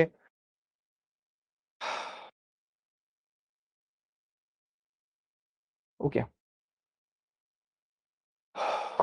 ওকে ঠিক আছে। তো এই জিনিসগুলা খুব খারাপ লাগে যে ইচ্ছা করে কিছু মানুষ থাকে স্প্যামিং করতে চায়। মানে যদি এমন হইতো যে ক্লাসে 5-6 জন আছে তাহলে ব্যাপারটা মানা যেত। এত এত মানুষ নিয়ে এত এত দেশের কত মাথা থেকে আপনারা কত আশা নিয়ে এমনও কমেন্ট মেসেজ পাই ক্লাস শুরুর আগে যে ভাইয়া এমন মানে আমি যেখানে আছি সেই জায়গায় হয়তো কারেন্ট নাই বা ওই জায়গায় ইন্টারনেট পাওয়া যায় না, 1-2 কিলোমিটার হেঁটে দূরে যে বাজারে এসে ক্লাস করতেছি। তো ওদের কথা যখন চিন্তা করি, এত কষ্ট করে এত দূর থেকে এসে ওরা ক্লাসগুলো করতেছে, ওই ক্লাসের মধ্যে যখন কেউ একজন এরকম করে যে সবার ক্ষতি করার চেষ্টা করে, তখন চিন্তা করেন তো কেমনটা লাগে। এই জিনিসগুলো খুব কষ্টকর। আচ্ছা, তো আমরা যেটা বলতেছিলাম, নিউটন শব্দের বেগ নির্ণয় করার একটা সূত্র দিয়ে গেছিল যে শব্দের বেগ যেই মাধ্যমে শব্দের বেগটা বের করতে চাই ওই মাধ্যমের স্থিতিস্থাপকতা গুণাঙ্ক ডিভাইডেড বাই ওই মাধ্যমের ঘনত্ব।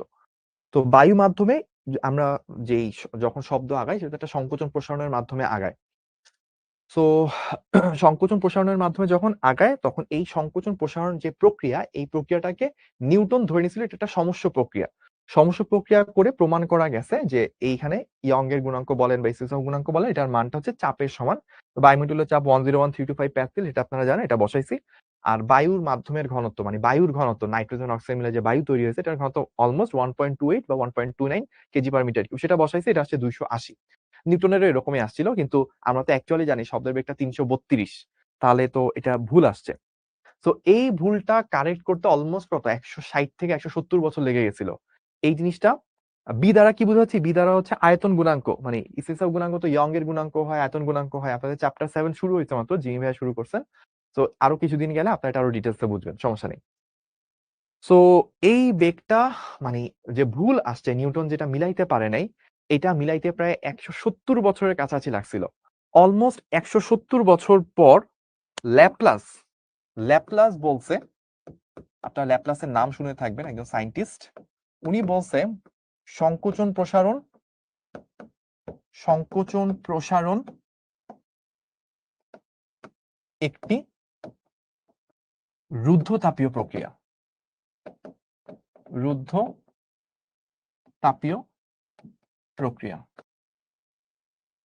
সংকোচন প্রসারণ একটা রুদ্ধতাপীয় প্রক্রিয়া, এটা উনি বলে গেছে। তো রুদ্ধতাপীয় প্রক্রিয়া হইলে যেটা হয়, তখন ই এর ভ্যালুটা চলে আসে হচ্ছে গামা ইনটু প্রেসার। সমস্যা প্রক্রিয়া যদি চিন্তা করি, সমস্যা প্রক্রিয়ার ক্ষেত্রে স্টিফেনসন গুণাঙ্কের মান আসে। স্টিফেনসন গুণাঙ্ক জিনিসটা আসলে কি সেটা একটু বলি। স্টিফেনসন গুণাঙ্ক হচ্ছে জাস্ট কিছুই না, ওই যে পীড়ন, আপনারা যে 9-10-এ পড়ে আসে না, পীড়ন ডিভাইডেড বাই বিকৃতি। ধরেন হচ্ছে ডেল ভি বাই ভি বা ডেল এল বাই এল, এরকম আর কি, ডেল এল বাই এল। বা আপনি এভাবে চিন্তা করতে পারেন F by A divided by হচ্ছে ডেল ভি বাই ভি। এই জিনিসপাতিগুলো, এগুলোকে আমরা হচ্ছে কি বলে থাকি? স্টিফেনসন গুণাঙ্ক বলে থাকি। সো এই জিনিসটার মানটা সমস্যা প্রক্রিয়া ধরলে আসে শুধুমাত্র প্রেসারের সমান, রুদ্ধতাপীয় প্রক্রিয়া ধরলে আসে গামা ইন্টু প্রেসারের সমান। তখন শব্দের বেগটা দেখেন কি আসে, ই ডিভাইডেড বাই ঘনত্ব, তাই তো? ই এর ভ্যালু চলে আসছে gamma into pressure divided by হচ্ছে ঘনত্ব, মানে ঘনত্ব তো ঘনত্বই। সো এবার আপনি একটু মানটা বসান, দেখেন বায়ু কি দ্বিপারমাণবিক না? মানে বায়ুতে যে মেইন যে সকল ইকুইপমেন্ট আছে, 78% আছে নাইট্রোজেন, 21% আছে অক্সিজেন। 99%ই আসলে কি নাইট্রোজেন আর অক্সিজেন, এরা সবাই কি দ্বিপারমাণবিক। সো যেহেতু 99% হচ্ছে কাভার হয়ে গেছে, এদের যেটা গামা হবে সেটাই তো আসলে মাধ্যমের গামা। এই গামাটা কত আসে? 1.4। আমরা জানি দ্বিপারমাণবিক ক্ষেত্রে গামা হচ্ছে 1.4। ইনটু বসান, প্রেসারটা 101325 ডিভাইডেড বাই ঘনত্ব। বায়ুর ঘনত্ব কত আমরা জানি 1.29। এবার দেখেন তো কত আসে অ্যান্সারটা।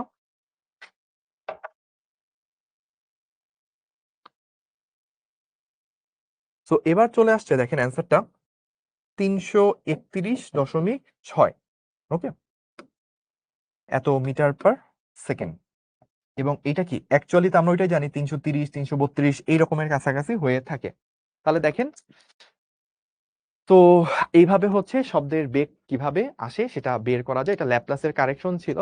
এটা নিউটন দেওয়ার প্রায় 160 থেকে 70 বছর পরে ল্যাপলাস দিয়ে গেছে। মানব সভ্যতাকে 170 বছর ওয়েট করতে হয়েছে শব্দের বেগ অ্যাকচুয়ালি কিভাবে বের করা যায় ম্যাথমেটিক্যালি সেটার প্রসেসটা বের করতে। যা সমস্ত জায়গায় রুদ্ধতাপীয় হবে এই জিনিসটা ধরতে 170 বছর লাগছিল মানুষের। যাই হোক, এই ব্যাপারগুলো বললাম, অনেকে হয়তো কোশ্চেন ছিল যে এটা কোথা থেকে আসছে কি আসছে। আমি যেমন সত্য কথা যদি বলি, আপনাদের যখন আমি পড়াচ্ছি, পাশাপাশি আমি ক্লাস 10 এরও চ্যাপ্টার 7 তরঙ্গ শব্দ এই চ্যাপ্টারটা পড়াচ্ছি।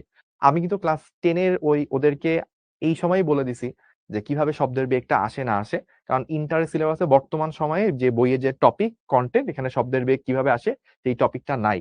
এমনি ইন্টারে এত টপিক, স্থির তরঙ্গ, অনুনাদ, তারপর হচ্ছে যে বিট, তারপর আরো কত কিছু মানে টানাতারে কম্পন, তারপর হচ্ছে আপনার ফাঁকা একমুখ খোলা নল, উভয়মুখ, অসংখ্য টপিক। ওই টপিকই শেষ করা যায় না, এক্সট্রা জিনিস পড়ানোর খুব বেশি টাইম থাকে না।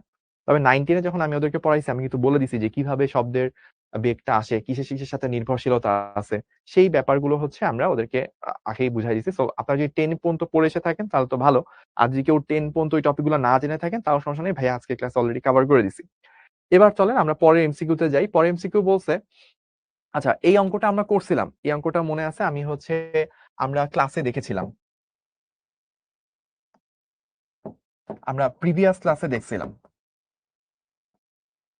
তো প্রিভিয়াস ক্লাসগুলোতে একটু যদি কেউ ঘাটাঘাটি করে তাহলে দেখবেন এটা দেওয়া আছে 150 আসে অ্যান্সার, আমার মনে আছে। তরঙ্গের দুটি কণার মধ্যে পথ পার্থক্য এবং দশা পার্থক্য দেওয়া আছে, তরঙ্গ দৈর্ঘ্য কত, এই হচ্ছে কোশ্চেন। রুয়েট আসা একটা অঙ্ক। তো আমরা জানি দশা পার্থক্য ইজ ইকুয়ালস টু 2π/λ ইন্টু পথ পার্থক্য। তো কত দেওয়া আছে আমাদের 3.14, দ্যাট মিনস হচ্ছে পাই রেডিয়ান। 2π/λ ইন্টু পথ পার্থক্য দেওয়া আছে কত আমাদের 0.0325। তাহলে বোঝা যাচ্ছে কিছু জিনিস কাটাকাটি যাবে, সরি পাই গুলো কাটাকাটি চলে যাবে। তাহলে এখান থেকে আমরা পেয়ে যাব আমাদের ল্যামডা, সেটা হচ্ছে এটা দ্বিগুণ, তাহলে 0.665, 32.5, তাহলে 0.65 মিটার এরকম আসা উচিত। কোথায় আছে এটা? ঘতে। তাহলে ঘ নাম্বারটা রাইট অ্যান্সার হবে। ওকে, তাহলে আমরা এটা শেষ করে ফেললাম। এরপর আসেন একটি তাড়াতাড়ি আর তরঙ্গের বেগ, দ্যাট মিনস আমাকে ভেলোসিটিটা দেওয়া আছে ভি। টান একই থাকলে 3 গুণ বড় ব্যাসার্ধ বিশিষ্ট একই উপাদানে তৈরি তারে তরঙ্গের বেগ কত হবে? সো এই কারণে হচ্ছে সাস্টকে আমি এত পছন্দ করি। বুয়েট কুয়েট রুয়েট মানে আমি জানি না বর্তমান সিনারিতে একটু হয়তো চেঞ্জ হয়েছে, কারণ মাঝখানে সাস্ট গুচ্ছতে চলে গেছিল। বাট করোনার আগ পর্যন্ত যতদিন হচ্ছে সাস্ট নিজের পরীক্ষার কোশ্চেন নিজে একাই করতো, মানে সাস্টের জন্য আলাদা প্রশ্ন যতদিন পর্যন্ত হইতো ততদিন পর্যন্ত আমরা খেয়াল করে দেখছি যে বুয়েট কুয়েট রুয়েট চুয়েট এইসব জায়গায় তো ধরা হয় যে সব থেকে কঠিন কোশ্চেন হয়, কিন্তু এগুলোর থেকেও সাস্টের কোশ্চেন বেশি কঠিন হইতো। এবং এটাও কিন্তু তার একটা নমুনা। দেখেন আমরা টানা তারে যখন আর কম্পন হয় তখন আমরা কি জানি, F is equals two 1/2L√T/μ, তাই না? এই জিনিসটা আমরা জানি। তো বলছে এখানে দেখেন কাহিনী কি বলছে, আপনাকে বলছে তরঙ্গের বেগ ইনিশিয়ালি একটা জিনিস দেওয়া ছিল, টান একই রেখে আপনাকে বলছে টান সেম, তার মানে এইটা সেম। টান সেম মানে কি আপনার এইটা সেম, তারপর দৈর্ঘ্য চেঞ্জ করে নাই, এলও সেম, কিন্তু বলছে 3 গুণ বড় ব্যাসার্ধ, মানে আপনার আগে তারটা যেরকম ছিল, ধরলাম আগে তারটা ছিল এইরকম, এইরকম একটা তারের মধ্যে আপনি কম্পন তৈরি করতেছেন, এখন আপনার ব্যাসার্ধটা হয়ে গেছে 3 গুণ, এরকম আপনি তার নিছেন। এখানে যদি রেডিয়াস 8 থাকে, এখানে আপনি 3r রেডিয়াস নিয়ে কাজ করতেছেন, তাহলে এইটাতে কম্পন করলে আপনার তরঙ্গের বেগ কত হবে? তো দেখেন আমার যদি পরিবর্তিত এফ বলি, তাহলে এফ প্রাইম বাই এফ যখন আমি করব, এল টি সবই সেম থাকবে, যেটা হবে যে এখানে যেটা হয়ে যাবে মিউ প্রাইম, আর এখানে হবে হচ্ছে মিউ। মিউ কি ছিল? একক দৈর্ঘ্যে ভর, একক দৈর্ঘ্যে ভর। এখন আপনি দেখেন একই তার আপনি যদি নেন, তাহলে যত আপনি এইটাকে মোটা বানাবেন তত কি একক দৈর্ঘ্যে সেটা তত বেশি ভারী হবে, একক দৈর্ঘ্যে সেটার ভর তত বেশি ভারী হবে। আমরা কি এম সমান সমান কি জানি? Rho into V. আবার সিলিন্ডারের ক্ষেত্রে ধরেন এইটুকু যদি আমরা বলি এইচ, এইটুকু যদি আমি এইচ বলি, তাহলে আমার এই আয়তনটা আসলে কার সমান? আমি যদি একটু বলি যে এই আয়তনটা আসলে রো ভি পাই আর স্কোয়ার এইচ। এখন আগের এবং পরের অবস্থার ক্ষেত্রে একই তার, সো রো সেম, একই তার মানে একই দৈর্ঘ্য, এইচ সেম, পাই তো আগে থেকেই সেম, তাহলে একই একক দৈর্ঘ্যে ভর, এই ভরটা মূলত নির্ভর করছে কি আর স্কোয়ারের উপর। ব্যাসার্ধ যত বেশি হয় তার স্কোয়ার আকারে ভরটা বেড়ে যায়। তাহলে আমরা এই জিনিসটা বলতে পারি যে ভাইয়া F prime by F equals to, আমরা এখানে কি বলতে পারি, এফ প্রাইম বাই এফ এখান থেকে আমরা বলতে পারি হচ্ছে মিউ। মিউ এর জায়গায় কি ছিল? মিউ এর জায়গায় ছিল হচ্ছে ধরলাম আর স্কোয়ার, আর এখন কি হবে 3r, সেটার স্কোয়ার। সো স্কোয়ার গুলো কাটাটি চলে গেলে আপনার থাকবে কি, স্কোয়ার রুট কাটাটি চলে গেলে 1/3।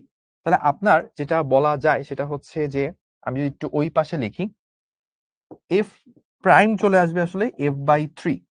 তাহলে আপনার বুঝাই যাচ্ছে ভি প্রাইমও কি আসবে v/3, কারণ তরঙ্গ দৈর্ঘ্য তো কোনো চেঞ্জ হয় নাই। আমরা যেহেতু জানি হচ্ছে ভাইয়া এফ প্রাইম চলে আসছে f/3, আমরা এইটা জানি যে v is equals two F lambda, lambda same আছে, তো V prime is equals two আসবে v/3। v/3 মানে কত? v/3 মানে হচ্ছে আগে ছিল 1500, এখন তার 3 ভাগের 1 ভাগ, দ্যাট মিনস হচ্ছে 500 মিটার পার সেকেন্ড। কোথায় আছে এটা? এই যে ক নাম্বারে আছে। সো এখান থেকে এ হচ্ছে রাইট অ্যান্সার হওয়া উচিত। দেখি আমরা, হ্যাঁ এ হচ্ছে রাইট অ্যান্সার। তাহলে আমরা পুরা অঙ্কটা অনেক বড় ছিল। এফ এর সূত্রটা অনেক সময় ডিরেক্টলি সূত্র অ্যাপ্লাই করা যায়, তরঙ্গ বেগ v ইকুয়ালস টু t/μ। যারা ওই সূত্রটা মনেও থাকে না, এটা সবার মনে থাকার কথা, এখান থেকে করা যায়। সো এল আর টি সেম রয়ে গেছে, জাস্ট মিউটা যখন আমি ব্যাসার্ধ বাড়াবো মিউটা চেঞ্জ হয়ে যাবে। মিউটা কিভাবে চেঞ্জ হয়? মিউ হচ্ছে একক দৈর্ঘ্যে ভর, তো ভরটা হচ্ছে আর স্কোয়ারের সাথে দেখতেছি আমরা মেইনলি নির্ভর করতেছে যদি দৈর্ঘ্যটা, সুতার দৈর্ঘ্যটা সেম থাকে, একই উপাদান থাকে তখন। তো এখান থেকে আমরা বের করলাম স্কোয়ার আর রুট কাটাটি গেল, আলটিমেটলি আর আর কাটাটিতে এফ প্রাইম থাকলো, 3/1 তাহলে এখান থেকে বোঝা যায় বেগও 3/1 তো 1500 ছিল 3/1 হয়ে 500 আসছে। ওকে, এটা কি সিকিউতে আসছিল না, এটা এমসিকিউতে আসছিল সাস্টে। এবং সাস্টে আগের দিনের কোশ্চেন গুলো যেগুলো দেখছি সেগুলো হচ্ছে ওরা সিকিউ দিত না, সবই এমসিকিউ হইতো। বইটাই শুধু সিকিউ এমসিকিউ মাঝে মিক্স থাকতো, ম্যাক্সিমাম সময় ওই সিকে রুয়েট ওরা বা সাস্ট এগুলো ম্যাক্সিমাম সময় হচ্ছে আপনার এমসিকিউ বেস থাকতো। ওদের এমসিকিউ গুলো হয়তো বড় বড় 6 মার্কসের এমসিকিউ এক একটা এরকম থাকতো না মোস্ট অফ দ্য কেস। কিছু কিছু সময় ওরাও রিটার্ন নিত, কিছু সময় মানে ওদের প্যাটার্নটা চেঞ্জ হইতো মাঝে মাঝে।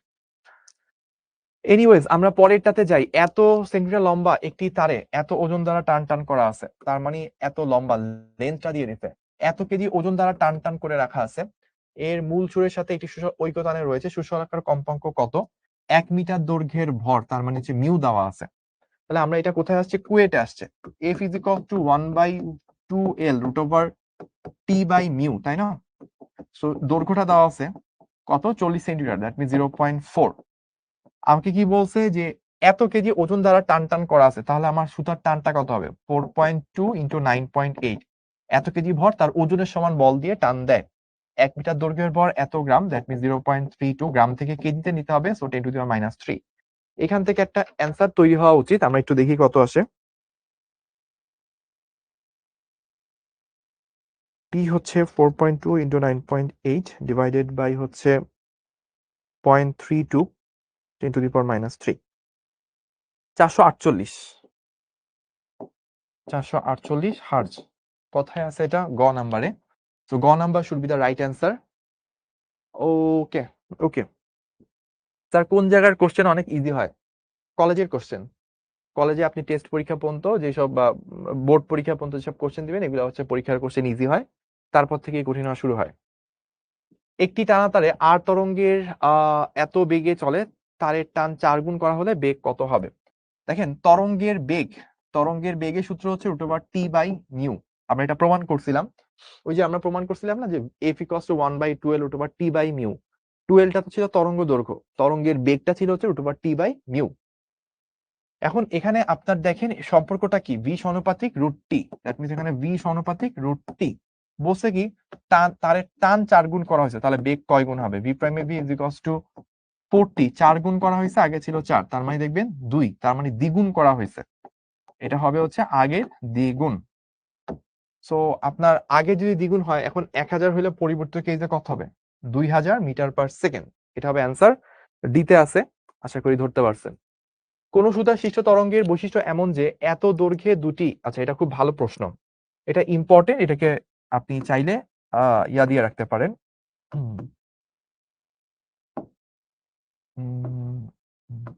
আচ্ছা এইখানে আছে না, এইটাকে চাইলে আপনি স্পেশালি দাগায় রাখতে পারেন, এটা ভালো একটা কোশ্চেন। আর এই জায়গাটায় হচ্ছে একটু মাথায় রাখবেন।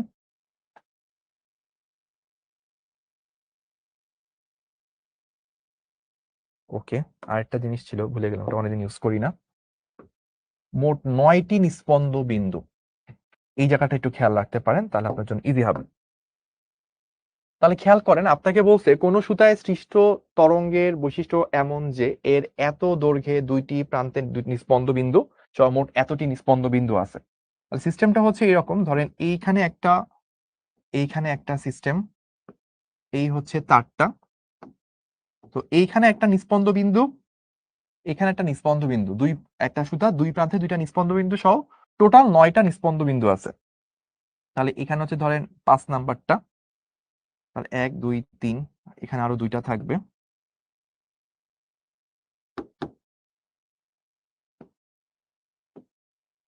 ওকে, তাহলে এখানে 1 2 3 4 5 6 7, একটু কম এঁকে ফেললাম।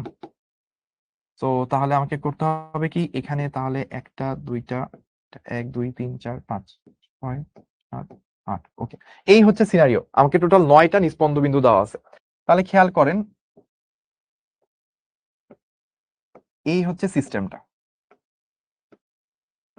ঠিক আছে?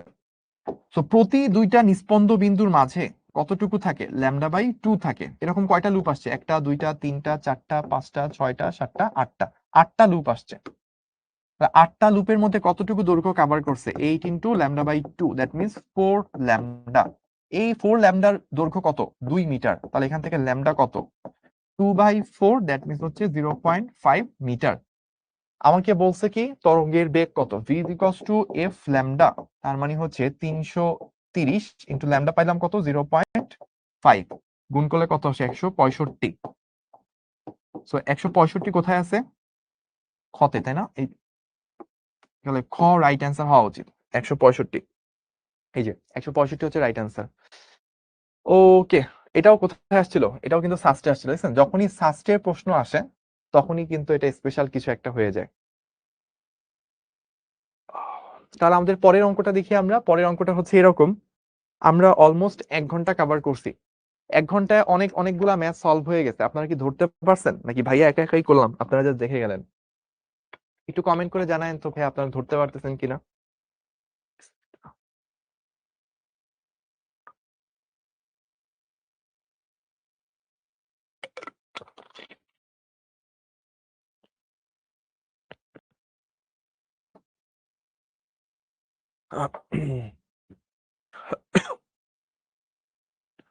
ওকে, অনেকে বলছে ভাইয়া পারছি পারছি পারছি, এখনো পর্যন্ত কোনো না দেখি নাই। ওকে, থ্যাংক ইউ। সো আমরা তাহলে এর পরের অঙ্কটা দেখি। একটি অগ্রামী তরঙ্গের সমীকরণ দেওয়া।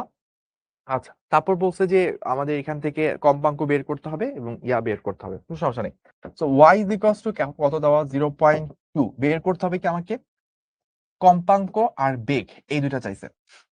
তারপর আমাদের দেখেন sine, so 3 pi divided by 100 into X minus 18 pi T. Always মাথায় রাখবেন এক্স এর সাথে একটা সহগ থাকে, এটা ইম্পর্টেন্ট, আর টি এর সাথে একটা সহগ থাকে, সেটা ইম্পর্টেন্ট। কেন ইম্পর্টেন্ট মাথায় রাখবেন, এক্স এর সাথে যেটা থাকে, এক্স এর সাথে যে সহগটা থাকে সেটা আসলে কি 2 পাই বাই ল্যামডা, সেটা কত দেওয়া আছে 3 পাই বাই 100। তাহলে এখান থেকে আপনি ল্যামডা কত এটা বের করে নিয়ে আসতে পারবেন। ওই যে পাই গুলো কাটাকাটি চলে যাবে, তাহলে এখান থেকে আপনার অ্যান্সারটা বের হয়ে যাবে। ওই দিকে হচ্ছে কত 200/3, 200/3, এটা আপনার ল্যামডাটা বের হয়ে গেল। আচ্ছা, আর কি আছে আপনার, আর হচ্ছে টি এর সাথে যে জিনিসটা থাকে সেটা আপনাকে জানতে হবে। টি এর সাথে যে সহগটা থাকে সেটা হচ্ছে টুয়াইস পাই এফ, এটা কত দেওয়া 18 পাই। পাই পাই কাটা যদি আপনি করেন এফ এর ভ্যালু কত আসে 9, তাই না? এফ এর ভ্যালু 9 চলে আসে। তাহলে এখান থেকে আপনি ভি যদি বের করতে চান এফ ল্যামডা, তো 9 ইন্টু ল্যামডা কত 200/3, তাহলে 3 9 কাটে 3 ইন্টু 200 দ্যাট মিনস হচ্ছে 600।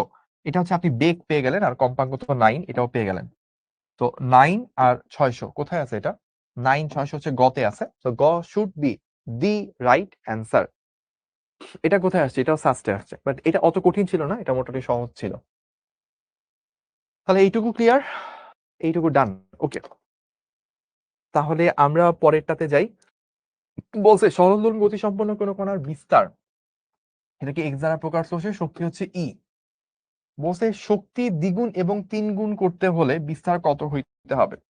আমরা শক্তি বা তীব্রতা এটা কি জানি, বিস্তারের বর্গের সাথে সমানুপাতিক। তাহলে আমার যদি এইটা 2e হইতে হয়, তাহলে এটা আসলে কি হইতে হবে, √2a, সেটার স্কোয়ার হইতে হবে, তাই না? তাহলেই তো এটা সম্ভব। আবার আমার যদি শক্তিটা 3 গুণ হইতে হয়, তাহলে আসলে কি হইতে হবে, √3a হইতে হবে, তারপরে স্কোয়ার করলে 3e পাওয়া সম্ভব। তাহলে দ্বিগুণ এবং 3 গুণ করতে হলে আমাকে যে ইয়াটা করতে হবে, যে বিস্তারটা পেতে হবে, হচ্ছে √2 বা √3 গুণ হইতে হবে। সো এইটা আমাদের 4 নম্বর অপশন আছে, D should be the right answer. আমরা দেখি, হ্যাঁ ডিটাই রাইট অ্যান্সার আসছে। তো আপনার যদি দ্বিগুণ শক্তি পেতে হয় তাহলে বিস্তারটা √2 গুণ করতে হবে, কারণ √2 স্কোয়ার হচ্ছে 2, আর 3 গুণ করতে হলে √3 গুণ করতে হবে, তার স্কোয়ার হচ্ছে 3। এভাবে জিনিসগুলো আসবে। আমরা এইটুকু করে ফেললাম। এবার আসেন পরের অংশ। আচ্ছা, আপনারা কি ধরতে পারছেন নাকি খুব দ্রুত যাচ্ছি ভাইয়া, মাথায় ধরতেছে না? একটু বললেন আমাকে কমেন্টে। একটি শ্রেণীকক্ষে শব্দের তীব্রতা লেভেল 1 ডেসিবল কমাইতে হবে। খেয়াল করেন, 1 ডেসিবল কমাতে হলে শব্দের তীব্রতা কতটুকু পরিমাণ শতকরা কমাতে হবে, সেটা হচ্ছে আমাদের কোশ্চেন। তাহলে আমরা একটু দেখি। সো তীব্রতা লেভেলের পার্থক্য মনে আছে, এটা কি, এটা হচ্ছে 10 লগ 10 লগ I2/I1। সো আমাকে 1 পরিমাণ কমাইতে হবে, সো -1 10 লগ I2/I1। এখান থেকে আপনি দেখবেন পেয়ে যাবেন I2/I1 is equals to 10 to the power -0.1। দেখি আমার এটা কতটুক হয়। ওকে ওকে, ঠিক আছে, তাহলে 10⁻⁻⁻0.1, তাহলে এটা আসছে হচ্ছে 0.79 বা 79%। তাহলে আমাকে কত পার্সেন্ট কমাইতে হবে? আগের তুলনায় যদি আমি 79% তীব্রতা রাখি তাহলে হচ্ছে আমাকে এই 1 ডেসিবল তীব্রতা লেভেল কমে যাবে। অতএব কমাতে হবে কত? কমাতে হবে হচ্ছে 100 - 79, দ্যাট মিনস হচ্ছে 21%। এইটুকু কমাইতে হবে, অর্থাৎ ঘ নাম্বারে সেটার অ্যান্সারটা আমি পেয়ে যাব। ওকে, তাহলে পুরো অঙ্কটা হচ্ছে আমাদের তীব্রতা লেভেলের পরিবর্তন 1 ডেসিবল কমাইতে হবে, দ্যাটস আমি এখানে -1 দিছি, তারপর 10 লগ I2/I1। সো I2টা কত গুণ হবে I1 এ সেটা আমরা পাইছি 0.79 গুণ বা 79%। তা আগের তুলনায় 21% কমাইতে হবে, এটা ঘতে আছে, ঘ হচ্ছে আমার রাইট অ্যান্সার। ওকে, তো এবার আমরা পরের অঙ্কটা একটু দেখি। পরের অঙ্ক বলছে এটি অডিও ক্যাসেট এবং তাদের তীব্রতা লেভেল দেওয়া আছে, এটা আমরা একটু আগে করছিলাম, সো অলরেডি ডান, এটা লাগবে না। এটা ওই যে 93.64 আসছিল, আমরা প্রথমেই করছি। তারপর আমাকে আরেকটা ভালো প্রশ্ন, এটাও ভালো কোশ্চেন, এটা মাথায় রাখবেন, এটা আমরা একটু স্টার দিয়ে রাখি। তো এই প্রশ্নটার মধ্যে দেখেন বলছে কোন শব্দের তীব্রতা লেভেল প্রাথমিকের দ্বিগুণ হলে পরিবর্তিত তীব্রতা কত হবে। তাহলে খেয়াল করেন, প্রথমে ধরেন তীব্রতা লেভেল ছিল, ধরেন এরকম, ধরেন প্রথমে তীব্রতা লেভেল ছিল বিটা, সেটা কি ছিল 10 লগ I1/I0, আর একটু পর কি হইলো 2 বিটা, আগের তুলনায় দ্বিগুণ হয়ে গেল, এটা হচ্ছে 10 লগ I2/I1। আচ্ছা, বা I2/I1 তো না, I2/ হচ্ছে I0। এখন তাহলে পরিবর্তিত তীব্রতা কত হবে সেটা হচ্ছে আমাকে জিজ্ঞেস করছে। তাহলে আমরা যদি একটু কাজ করি, আমরা যদি কাজ করি এরকম বলা যায় কিনা যে ভাইয়া ভাগ করব, ভাগ করলে ভাগ করলে বা এরকম বলা যায়। তো আমরা এখানে এই জিনিসটা করতে পারি, 2 বিটা, যেটা 2 বিটার জায়গায় আমরা বলতে পারি 2 into 10 log I1/I0 is equals to 10 log I2/I1, এটা বলে দিতে পারি। এখানে কিছু ঘটনা ঘটবে যে আপনার এই যে 10 10 এগুলো কাটারি চলে যাবে, তাহলে আলটিমেটলি থাকবে কি, আলটিমেটলি থাকবে হচ্ছে I1/I0, মানে আপনি এভাবে বলতে পারেন, লগের ভিতরে আপনি 2টাকে ভিতরে নিয়ে নেন, I1/I0 সেটার square is equals two log I2/I0, তারপর লগ লগ গুলো চলে যাবে, আপনার থাকবে হচ্ছে ফাইনালি I1/I0 সেটার square is equals two I2/I0, একটা I0 কাটাকাটি চলে যাবে, সো থাকবে কি দিন শেষে, থাকবে দিন শেষে হচ্ছে আপনার I2 is equals to I1 square divided by I0, এবং এইটাই হবে হচ্ছে আপনার অ্যান্সার টুকু। তো এটা কি আছে আমাদের? হ্যাঁ, এই যে খতে আছে। তাহলে আমরা আমরা হচ্ছে করে ফেললাম। কি বলছে, পিঙ্ক কালারের এমসিকিউ সলভ করান। ওরে আল্লাহ, এত সুন্দর কমেন্ট কে করছে? একজন আমাকে কমেন্ট করছে ভাইয়া পিঙ্ক কালারের এমসিকিউ সলভ করান। ভাবছিলাম মেয়েদের নাম হবে, আজ তো ছেলেদের নাম। তীব্রতা কি শক্তি বলা যায়? তীব্রতা আর শক্তি অলমোস্ট সেম জিনিস, একক সময় একক ক্ষেত্রফলের মধ্যে দিয়ে যে শক্তি পাস হয় সেটা হচ্ছে আমাদের তীব্রতা বোঝায়। তাহলে আমরা পুরো অঙ্কটা আরেকবার একটু বলি। তীব্রতা লেভেলের সূত্র আমরা জানি, প্রথমে ছিল বিটা, হয়ে গেল হচ্ছে দ্বিগুণ তীব্রতা লেভেল, তাহলে আমাদের আগে তীব্রতা যদি I1 হয় তাহলে পরবর্তী I2। সো আমরা এই যে 2 বিটা, 2 ইন্টু বিটার জায়গায় এই যে বিটার এই মানটা বসাইছি, আর ওইখানে তো ডান পাশে অ্যাজ ইট ইজ আছে, 10 10 কাটা, ঠিক আছে। এখানে লগের বাইরে একটা 2 গুণাকারে আছে, আমরা জানি লগ বা লনের বাইরে কোনটা জিনিস গুণাকারে থাকলে ওইটা ভিতরে নিলে পাওয়ারে চলে যায়। তো 2টা যখন পাওয়ারে চলে গেছে, I1/I0 এর স্কয়ার হয়েছে। তারপর যে কাহিনীটা করছি সেটা হচ্ছে এই যে দুই পাশ থেকে লগটা কেটে দিছি, ফলে কি থাকে, এই পাশে I1/I0 এর স্কয়ার, ওই পাশে I2/I0। তো এখানে I0 একটা কাটারি চলে গেছে, থাকতেছে হচ্ছে I2 is equals to I1 square divided by I0। তো সেটাই হচ্ছে আমাদের খ নাম্বার অপশনে আছে। এটাও কোথার অঙ্ক? বুটেক্সের অঙ্ক। এটাও কিন্তু ভালো। দেখেন ভাইয়া যেহেতু স্টার দিছি তার মানে অবশ্যই বুঝতেই পারতেছেন কঠিন হবেই। সো এরপর দেখি আমাদের বলছে যে দেখি, এটা আরেকটা ভালো প্রশ্ন, এটাও বুটেক্সে আসা। এখানে বলছে যে আপনাদের এ ও বি দুটি সুশলাকা একত্রে বাজালে 5টি বিট উৎপন্ন হয়। এ এর ভর কমালে বিট কমে, এ এর কম্পাঙ্ক কত, মানে এফ এ কত সেটা হচ্ছে আমাদের প্রশ্ন। এফ বি বলে দিছে 440, তাহলে এফ এ কত হইতে পারে আপনার? 435 অথবা 445, তাই না? হয় 5 বেশি হবে বা 5 কম হবে, তো কোনটা হবে? বলছে এ এর ভর কমালে বিট কমে, এর ভর যদি কমাই তাহলে বিট হচ্ছে কমে, বিট হচ্ছে কমে, তাহলে এ নিচে থাকবে। 435 হওয়া উচিত অ্যান্সার। কিভাবে বললাম দেখি, আমি একটু মিলাই দেখি। হ্যাঁ, 435 অ্যান্সার। কিভাবে বললাম একটু দেখেন, সিস্টেমটা হচ্ছে এরকম।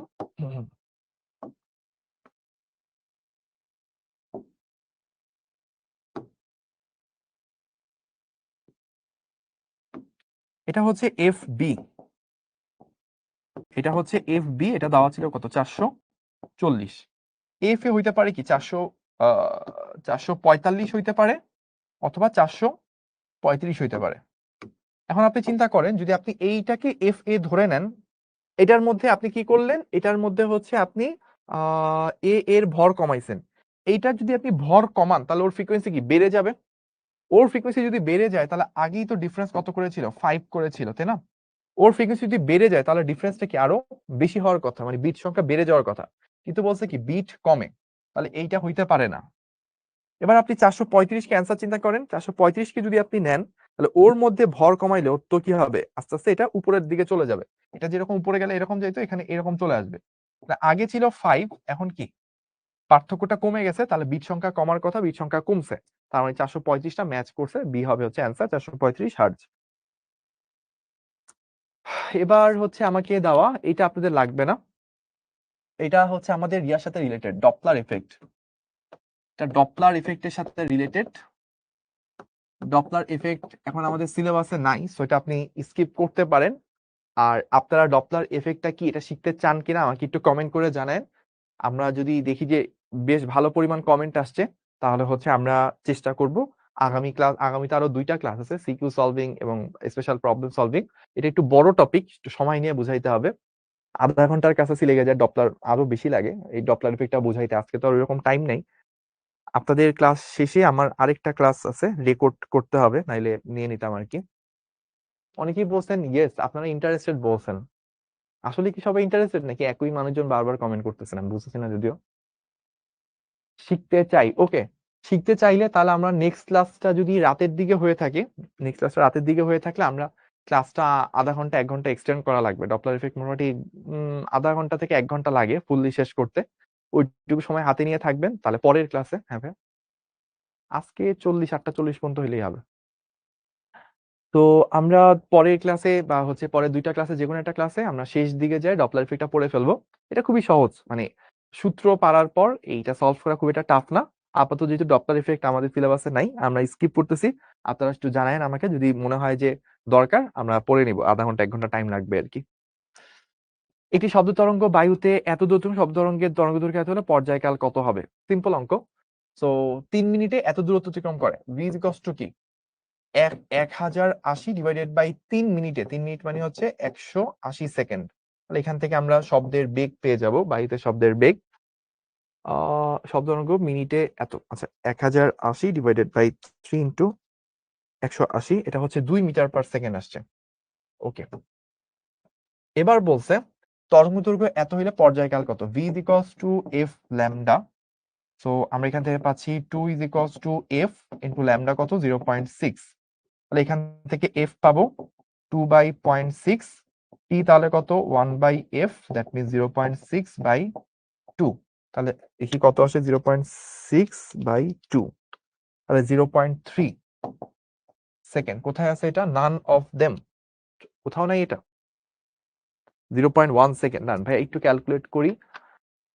একটি শব্দ তরঙ্গ বায়ুতে 3 মিনিটে এতটুকু দূরত্ব অতিক্রম করে, তাহলে এখান থেকে ভি পাবো, ভি হচ্ছে 1080 3 মিনিটে, 3 মিনিট মানে 3 ইন্টু 60 সেকেন্ড। ও আচ্ছা, আমি এই যে দেখেন আমি কি সিলি মিস্টেক করছি, এখানে হবে 60, আমি 3 ইন্টু 60 একসাথে বসায় ফেলছিলাম, এই জায়গায় আমার একটা ভুল হয়ে গেছে। সো এটা 1080 ডিভাইডেড বাই 3 ইন্টু 60, এটা আসে 6। ওকে, তো আমরা জাস্ট এই জায়গায় একটু চেঞ্জ হবে, এখানে 6 হবে, এখানে 2 ইন্টু 3 মানে 6 আর কি। এনিওয়েজ এভাবে দিয়ে দিলেই হয়।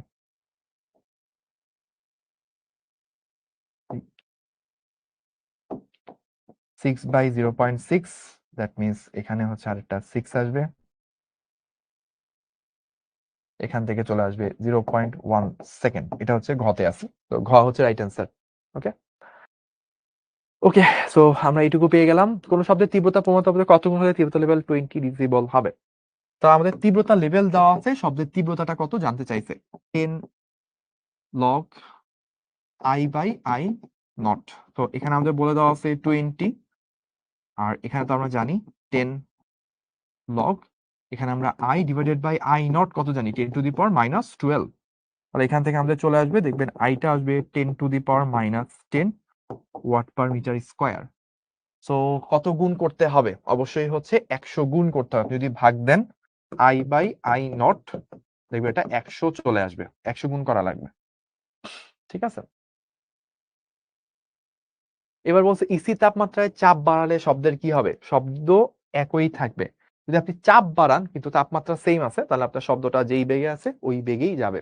ওকে ওকে, আচ্ছা ঠিক আছে, ডান। এবার আছে হচ্ছে আমাদের আরেকটা অঙ্ক। এই অঙ্কটা ভালো, এটা হচ্ছে আমাদের গুরুত্বপূর্ণ জিনিস বলতে পারি আমরা। এটা কোথায় আসছিল, কুয়েট আসছিল। সো প্রবলেমটা কিরকম, প্রবলেমটা আপনাকে বলতেছে শব্দ তরঙ্গ উৎসের বিস্তার দেওয়া আছে। তো আমরা ফার্স্ট অফ অল খেয়াল করবো কি কি জিনিস আমাদেরকে দেওয়া আছে। এটা হচ্ছে বিস্তার, এটা হচ্ছে কম্পাঙ্ক, শব্দের বেগ দেওয়া আছে, ঘনত্ব দেওয়া আছে। তাহলে আমাকে প্রতি সেকেন্ডে প্রতি বর্গমিটারে প্রবাহিত শক্তি, প্রতি সেকেন্ডে প্রতি বর্গমিটারে প্রবাহিত শক্তি মানে হচ্ছে তীব্রতা। আমাদের এটা হচ্ছে 2π² ρ v। তাহলে 2 × π² × a কত দেওয়া, a হচ্ছে 0.25 সেন্টিমিটার, দ্যাট মিনস 0.25/100 এত মিটার।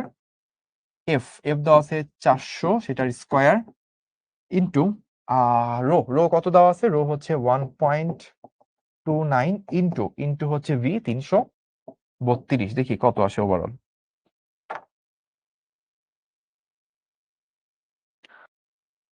0.25/100 সেটার square, into 400 square, into 1.29, into 332, চলে আসে 8453।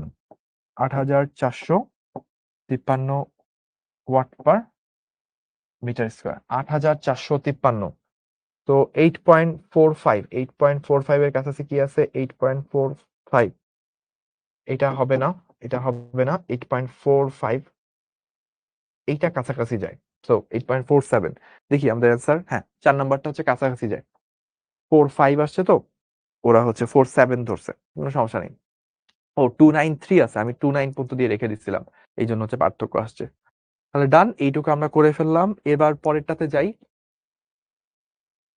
তরঙ্গটির গতি কত জিজ্ঞেস করছে। এটা তাহলে তরঙ্গর কিছু একটা ইকুয়েশন দেওয়া আছে, এই হচ্ছে ইকুয়েশনটা। এখান থেকে আমাদের বলছে যে বেগ ভি কত, V is equals two what. So আমরা এই জিনিসটা জানি, এক্স এর সাথে সহগ, এক্স এর সাথে কি আছে 1/100। এটা কত, এটা হচ্ছে 2π/λ, এটার ভ্যালু। টি এর সাথে কি আছে, টি এর সাথে আছে হচ্ছে 1/0.2। এটা আসলে কত, এটা আসলে 2π/f। তাহলে এখান থেকে আপনি ল্যামডা পাবেন, ল্যামডা হচ্ছে 200π। আর এখান থেকে আপনি এফ পাবেন, এফ হচ্ছে 1/2×4, তার মানে 0.4π।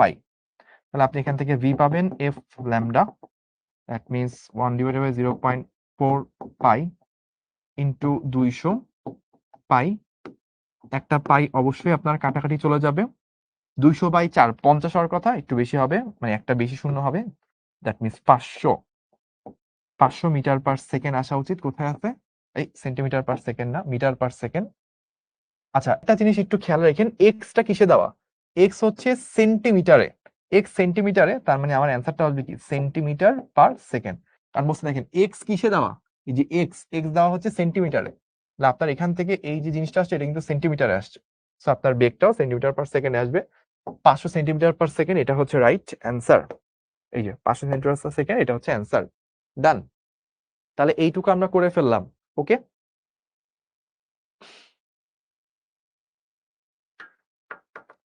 এইটুকু পর্যন্ত কি আপনাদের ক্লিয়ার হয়েছে মোটামুটি, আমাকে একটু কমেন্টে জানায়। শুরু করছিলাম প্রায় 230-40 জনকে নিয়ে, এখনো 200-র কাছাকাছি মানুষ আছেন, 200-র বেশি আছেন এখনো। তো এটা একটা গুড সাইন যে আপনারা এখনো যারা ছিলেন তারা শেষ পর্যন্ত আছেন। কালকে আমার ফিজিক্স এক্সাম, এখন কিভাবে পড়বো? বই খুলে পড়বেন, ক্লাস নোট খুলে পড়বেন, আপনার নিজে যে নোট করছেন সেগুলো দেখবেন। পরীক্ষার আগের রাতে বই তো এত কিছু পড়ে শেষ করতে পারবেন না, আর শিখর স্লাইড উল্টায় আপনি শেষ করতে পারবেন না। বেস্ট হয় হচ্ছে যদি আপনার আগে যে অধ্যায়গুলো পড়ছেন সেই অধ্যায়গুলো যদি নিজস্ব নোট করা থাকে, সেই নোট খাতাগুলো রিভাইজ দিয়ে যাওয়া, নোট খাতার মধ্যে যা লিখছেন, যে অঙ্কগুলো করছেন, প্রশ্ন দেখে এটা সলিউশন গুলা চোখ বুলায় যাওয়া, তাহলে আপনার মোটামুটি ভালো একটা প্রিপারেশন হবে। ওইটা দেখে পরীক্ষার হলে গেলে আপনি ভালো পারবেন। আচ্ছা, ডিউতে ফিজিক্স এর ম্যাথ আছে না, ডিউর কোশ্চেন। আচ্ছা, ডিউর কোশ্চেন নিয়ে অনেকে বলতেছেন, সমস্যা নেই, ডিউর কোশ্চেন আমরা সামনের দিকে যাব। আমরা তো স্পেশাল সলভিং ক্লাসটা এখন আসেই নাই, আরো 2টা ক্লাস আছে, আরো 2টা ক্লাসে বোর্ডের প্রশ্ন আসবে, তারপর হচ্ছে যে ভার্সিটির কোশ্চেন আসবে, অনেক ধরনের কোশ্চেন চলে আসবে, কলেজের প্রশ্ন আসবে। তো টেনশন নাই, নর্ডেমের কোশ্চেন আসবে, সবগুলোই আসবে। তো আমি আপনাদের আজকের ক্লাসটা শেষেই হচ্ছে রেকর্ড করব, মানে রেকর্ড হচ্ছে আমাদের ইউটিউবে প্লে লিস্ট যাবে, মানে প্রতিটা সাবজেক্টের হয়তো 1টা বা 2টা করে প্লে লিস্ট আমরা তৈরি করবো ভাবছি শিকড় পক্ষ থেকে। তো আমি চিন্তা করছিলাম ফিজিক্সের প্লে লিস্টে আসলে কি তৈরি করা যায়। আমি লাস্টবার প্লে লিস্ট তৈরি করছিলাম মেবি 2017 কি 18 সালের দিকে। সেই প্লে লিস্টটা ছিল হচ্ছে সেমিকন্ডাক্টর ইলেকট্রনিক্স এর উপর। তো ফিজিক্সের 2টা চ্যাপ্টার ছিল আনসলভড চ্যাপ্টার বলতাম আমরা, আমি জানি না কখন এই গল্পটা করছিলাম কিনা আপনাদের সাথে। ফিজিক্সের 2টা চ্যাপ্টার আছে যেগুলোকে বলা হয় আনসলভড চ্যাপ্টার, মানে ওই চ্যাপ্টার গুলো আসলে ইন্টার লেভেলের নলেজ দিয়ে খুব বেশি কভার করা যায় না। এদের মধ্যে একটা হচ্ছে মডার্ন ফিজিক্স, আপনারা পড়তেছেন সম্ভবত, মাহিন দেখলাম শেষ করছে রিসেন্টলি আপনাদের। তো ওই চ্যাপ্টারটা আসলে অত ভালো বোঝা যায় না, মানে সূত্র টুত্র দিয়ে ম্যাথ মিলাই ফেলা যায়, কিন্তু ডিপে যায়, ডেপথে যায় হচ্ছে বোঝাটা টাফ। আরেকটা হচ্ছে সেমিকন্ডাক্টর ইলেকট্রনিক্স, সেই চ্যাপ্টারটাও একটা সার্টেন লেভেলের পরে যায়, কি হয় না হয়, সুইচিং, ট্রানজিশন, এই সেই এগুলো বোঝা যায় না। তো আমি যখন প্রথমবার ইউটিউবে প্লেলিস্ট তৈরি করার কাজ শুরু করি, তখন আমাকে বলছিল যে 2টার মধ্যে যে কোনো একটা আনসলভ জিনিস, সেটা নিয়ে কাজ শুরু করতে হবে। তো আমি তখন মডার্ন ফিজিক্স আর সেমিকন্ডাক্টর ইলেকট্রনিক্স এর মধ্যে সেমিকন্ডাক্টর ইলেকট্রনিক্সকে বেছে নিয়েছিলাম। আলহামদুলিল্লাহ, ওইটা হওয়ার পর আমি যখন আজকে 2025 সাল, প্রায় 7-8 বছর কেটে গেছে ওই প্লেলিস্ট তৈরি করার পর। 2025 সালে যখন প্লেলিস্ট তৈরি করার কথা চিন্তা করতেছিলাম, তখন আমি চিন্তা করছিলাম তাহলে আনসলভড আরেকটা সেই মডার্ন ফিজিক্স 2018 তো আনসলভ ছিল। এখনো পর্যন্ত বাংলাদেশে এমন কোনো ইউটিউব প্লেলিস্ট নাই যেখানে কিনা মডার্ন ফিজিক্সটা ডেপথে যেয়ে বোঝানো হয়েছে। তা আমি চিন্তা করছিলাম ওইটা নিয়ে কাজ করবো কিনা, ওইরকম একটা প্লেলিস্ট তৈরি করবো কিনা। বাট পরে আমি একটু আমার চিন্তাটা একটু চেঞ্জ করছি, কারণ সেমিকন্ডাক্টর ইলেকট্রনিক্স একটা খুব ভালো জিনিস হচ্ছে এটা, মানে অনেক ডেপথে যাওয়া যায়, অনেক ভালো করে জিনিসটা বোঝা যায় যদি অনেকটুকু সময় নিয়ে করা হয়। বাট সেমিকন্ডাক্টর ইলেকট্রনিক্স যখন পড়ানো হয় তখন আসলে স্টুডেন্টরা থাকে একদম টেস্ট পরীক্ষার সামনে, বোর্ড পরীক্ষার সামনে, মানে ইন্টার সেকেন্ডারি একদম লাস্ট চ্যাপ্টার। তো ওইটা আসলে অত সময় নিয়ে ডেপথে যেয়ে পড়ার মতো সময় সুযোগ অবস্থা স্টুডেন্টদের থাকে না। তো মডার্ন ফিজিক্সও কাছাকাছি অবস্থা, একদম শেষ দিকে স্টুডেন্টরা পড়ে, তো সময় সুযোগ থাকে না। এই কারণে আমি আমার চিন্তাটা পরে চেঞ্জ করি। আমি চিন্তা করি যে ঠিক আছে, যেই জিনিসটা ইন্টার স্টুডেন্টরা সবচেয়ে বেশি সময় জুড়ে পড়ে, যেটাতে মানে সব স্টুডেন্টদের ফিজিক্সের হাতে খড়িটা শুরুই হয় যেই চ্যাপ্টারটা দিয়ে, সেটা হচ্ছে ভেক্টর।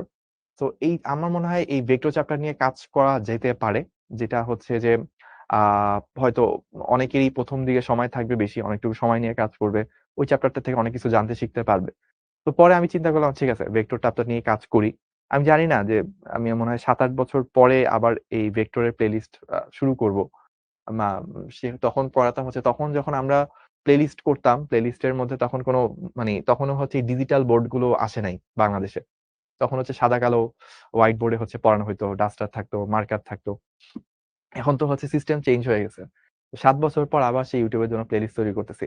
ভাবতে একটু অন্যরকম লাগতেছে। ওকে, ঠিক আছে। সো আমরা এইটুকু পর্যন্ত করে ফেললাম, আমরা আর বেশি প্রবলেম করবো না, 8:30-এর মধ্যে ছেড়ে দিব আপনাদেরকে। সো আমরা দেখি এখানে আর কি কি আছে। এই জিনিসপাতি আপনারা পারেন, ওই যে 10 টু দি পাওয়ার, এটা সলিউশন আপনারা দেখছেন, 10 log 10 to the power 8.6 plus 10 to the power 8.4, প্রায় 87-88 কিছু একটা আসবে। 87 আর 89 আছে, আমি এমনি বলতে 87 বা 88 হবে, 87 মোস্ট প্রব 88 হবে, এই তো। দেখবেন এটা করলে অলমোস্ট 88 ডেসিবল চলে আসবে, এগুলো আপনারা পারেন, সিস্টেম শিখাই দিছে। শব্দ ও তরঙ্গ এক মাধ্যম থেকে অন্য মাধ্যমে প্রবেশ করলে কোনটি পরিবর্তিত হয়? ফ্রিকোয়েন্সি হচ্ছে সেম থাকে, ভি, ল্যামডা এগুলো হচ্ছে চেঞ্জ হয়। তাহলে কোথায় আছে দেখি, তরঙ্গ দৈর্ঘ্য ও বেগ এগুলো হচ্ছে চেঞ্জ হয়। সো গ নাম্বারটা হচ্ছে অপশন। এবার আমাদেরকে বলছে বুয়েটে আসা একটা এমসিকিউ, আমরা এটা করে হয়তো আরেকটু দুই একটা করে শেষ দিকে চলে যাব। টি টানে টানা একটি তারের মধ্য দিয়ে চলমান একটি তরঙ্গের কম্পাঙ্ক।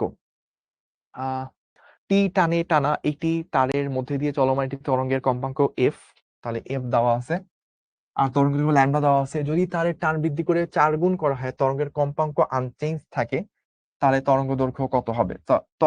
তরঙ্গ দৈর্ঘ্যটা আনচেঞ্জ, তাহলে আমরা জানি 1/2L √T/μ, তাই না? এখন আপনাকে দেখেন কি কি বলছে। প্রথমত আপনাকে যেটা বলছে কম্পাঙ্ক আনচেঞ্জ থাকবে, তো এটা আনচেঞ্জ থাকবে। তারপর আপনার তরঙ্গ দৈর্ঘ্য, তাহলে আপনার কি বলছে তরঙ্গের কম্পাঙ্ক, তাহলে তরঙ্গ দৈর্ঘ্য কত হবে? তাহলে আপনার দেখেন টানটা আপনি 4 গুণ করে ফেলছেন, টানটা করে ফেলছেন কি 4 গুণ। এখন আপনার তরঙ্গ দৈর্ঘ্যটা নর্মালি যে এই জিনিসটাই কিন্তু তরঙ্গ দৈর্ঘ্য থাকে, এইটাকে যদি 4 গুণ করেন তাহলে এইটাকে ব্যালেন্স করার জন্য আপনাকে কি করতে হবে? দ্বিগুণ করতে হবে। কারণ দেখেন আপনি যদি এখানে 40 করেন, মিউ তো আর চেঞ্জ হয়নি, মিউ তো যাই আছে তাই আছে। সো এখানে যদি আগে ল্যামডা থেকে থাকে, যদি আপনি এখন 2 ল্যামডা করেন তাহলে কাটাকাটি যে এফ আগের মতোই থাকবে, এখন √4 আর 2 কাটাকাটি যায় সেম থাকবে। সো আপনার তরঙ্গ দৈর্ঘ্য আগে যদি ল্যামডা হয়ে থাকে, এখন হইতে হবে 2 ল্যামডা। সো আমরা দেখি 2 ল্যামডাটা আছে কিনা। হ্যাঁ, 2 ল্যামডাটাই হচ্ছে অপশন। ডান। এবার আমাদের আরেকটা অঙ্ক, এটাও খুব ভালো একটা অঙ্ক, এটা আপনারা মাথায় রাখতে পারেন, এটার অঙ্কটা আমার কাছে ভালো লাগে। অঙ্কটা দেখেন বলছে দুটি শব্দের তরঙ্গ দৈর্ঘ্যগুলো দেওয়া আছে, ধরেন λ1 λ2, তারা সেকেন্ডে 6 সেকেন্ডে 20টা বিট তৈরি করে। তাহলে আমরা বুঝি 1 সেকেন্ডে কয়টা বিট তৈরি করে, সেটা হচ্ছে 20/6। এখন শব্দের বেগ কত? সো আমাদের এখানে যেহেতু তরঙ্গ দৈর্ঘ্যটা ছোট, তাহলে এটার ফ্রিকোয়েন্সি বেশি। আমরা ভি ইকুয়ালস টু তো এফ ল্যামডা, যার ল্যামডা যত ছোট হয় তার ফ্রিকোয়েন্সি তত বড় হয়। তাহলে F1 - F2 equals to N, সেটা কত? 20/6। এফ মানে কি? v/λ1 v/λ2 is equals to 20/6। তো আমি যদি ভি কমন নিই তাহলে 1 divided by 1 minus 1 divided by 1.01 is equals to 20/6। So এখান থেকে সব জানি ভি কত বের হয়ে যাবে। দেখি আমাদের ভিটা কত আসে।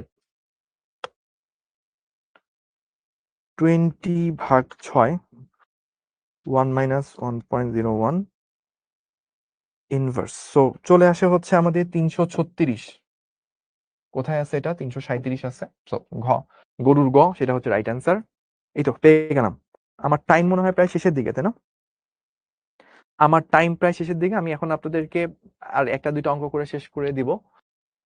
সো দুটি সুশলাকে একসাথে শব্দ করে প্রতি সেকেন্ডে 10টা বিট তৈরি হয়। সো আমাকে এন দেওয়া আছে। এদের একটির কম্পাঙ্ক 280, অপরটির কম্পাঙ্ক কত হইতে পারে? 290 হইতে পারে, 270 হইতে পারে। তাহলে দুইটাই অপশনে আছে, তাহলে এ আর বি। গ হবে হচ্ছে আমাদের রাইট অ্যান্সার। আমরা দেখি সো এই তো আমাদের গ হচ্ছে রাইট অ্যান্সার। তো আমরা এইটুকু পর্যন্ত শেষ করে দিলাম। আচ্ছা, লাস্টে আরেকটা জিনিস, এত ছিদ্র বিশিষ্ট ওই যে এম দেওয়া আছে, প্রতি ঘন্টায় কতবার ঘুরলে এন কত এটা চাইছে। 5 হার্জ হচ্ছে তৈরি হবে। এটা কুয়েটে 8-9 আসছিল, বুয়েটে 12-13তে আসছিল। যে আমরা বলছিলাম এফ ইজ ইকুয়ালস টু কত? M N. তাহলে 5 is equals to 100 into N, তাহলে এন হচ্ছে 5/100, দ্যাট মিনস হচ্ছে 1/20। এখন বলছে কি প্রতি ঘন্টায়, 1 ঘন্টায় যদি আমরা বলি তাহলে হচ্ছে 3600 ইন্টু 1/20। এটাই কি একটু আগে করছিলাম কিনা জানি না, 180 আসে, তার মানে 180, 180 বার, সেটা হচ্ছে অ্যান্সার। হ্যাঁ, এই তো। সো বাকিগুলো আপনাদের জন্য হোমওয়ার্ক, এগুলো সব আপনাদের হোমওয়ার্ক থাকবে। বাদ বাকি যা ছিল সবগুলা হোমওয়ার্ক থাকবে। ওকে, তো আমি একটু হোমওয়ার্ক গুলো লিখে দিচ্ছি, আপনারা চাইলে ছবি তুলে রাখতে পারেন। এগুলো ভালো ভালো অঙ্ক। ওকে,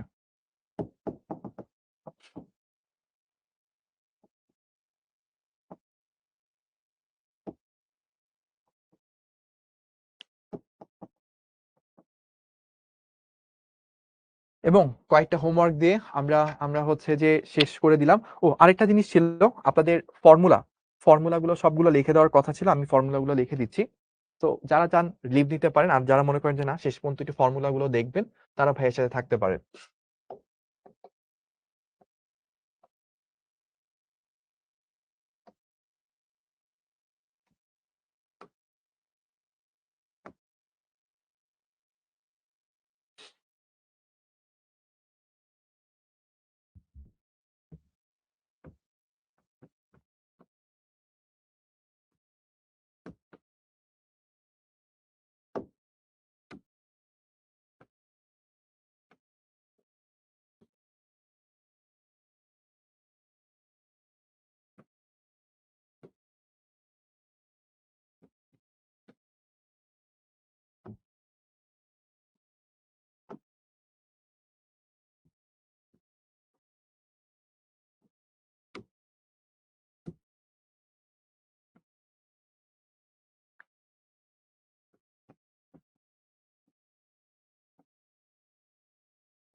ওয়াও, এখনো অনেক মানুষ আসছেন, থ্যাংক ইউ।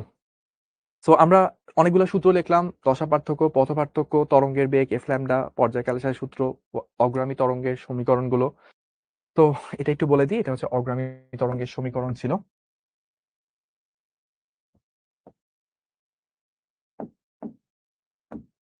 অগ্রগামী তরঙ্গ ইকুয়েশন। ওকে, তো পরের স্লাইডে একটু যাই। সুস্পন্দ বিন্দু, নিস্পন্দ বিন্দু গেল, তারপর হচ্ছে আমরা তীব্রতা আই, সেটা হচ্ছে E divided by area into time, বা এটাকে বলতে পারি P divided by area. In some cases এটা হচ্ছে 4 পাই আর স্কয়ার, এরকম বলতে পারেন। আবার আই ইজ ইকুয়ালস টু, আরেকটা সূত্র আছে, twice pi square A square F square rho V. এখানে একটু জানা লাগবে, ভি হচ্ছে মাধ্যমের ঘনত্ব,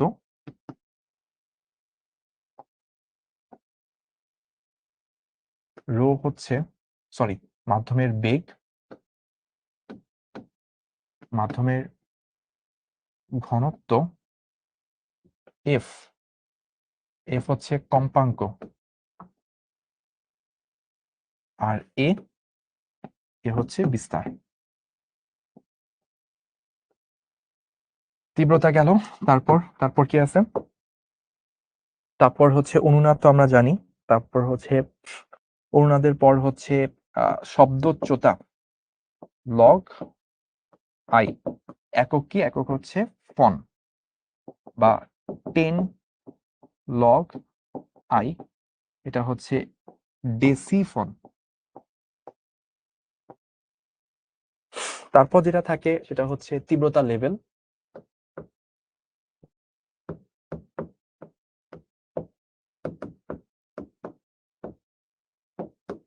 বিটা, এটা হচ্ছে এল মাইনাস এল নট। মাথায় রাখতে হবে I nought is equal to 10 to the power minus 12 watt per metre square, আর L nought is equal to 10 log I nought. বা এটাকে যে আমরা সাজাই লিখি সেটা হচ্ছে 10 log I by I nought, একক হচ্ছে ডেসিবল। তীব্রতা লেভেলের পর তীব্রতা লেভেল এর পার্থক্য, del beta is equals to 10 log I2 by I1। টানা তারে কম্পন, F is equals to 1 by 12 root over T by mu। এখানে T কি? T হচ্ছে টান বল, মিউ কি? মিউ হচ্ছে M by L, অর্থাৎ একক দৈর্ঘ্যে ভর।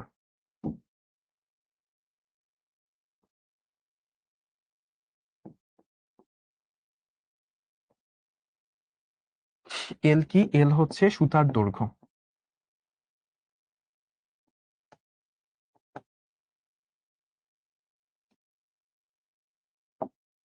এরপর কি আছে? টানাতারে কম্পন গেল, টানাতারে কম্পন। তো এখানে মাথায় রাখবেন এটা হচ্ছে মূল সুর, এটা হচ্ছে মূল সুরের জন্য। আর এখানে মূল উপসুর এবং টানা তারের জন্য, টানা তারে আমরা যদি টানা তারের ক্ষেত্রে বলি তাহলে একটা জিনিস মাথায় রাখতে হবে যে এন তম উপসুর, টানা তারের জন্য শুধু এটা এন তম উপসুর, এটা কি হবে? যদি আমি দৈর্ঘ্যটা এটা আরেকটা আনি তাহলে হচ্ছে যে দ্বিগুণ হবে, তাই তো? এটা 3 গুণ হবে, তাহলে হচ্ছে দ্বিতীয় উপসুর ইজ ইকুয়ালস টু হচ্ছে প্রথম উপসুর, এন তম উপসুর হচ্ছে এন প্লাস 1 তম হারমোনিক।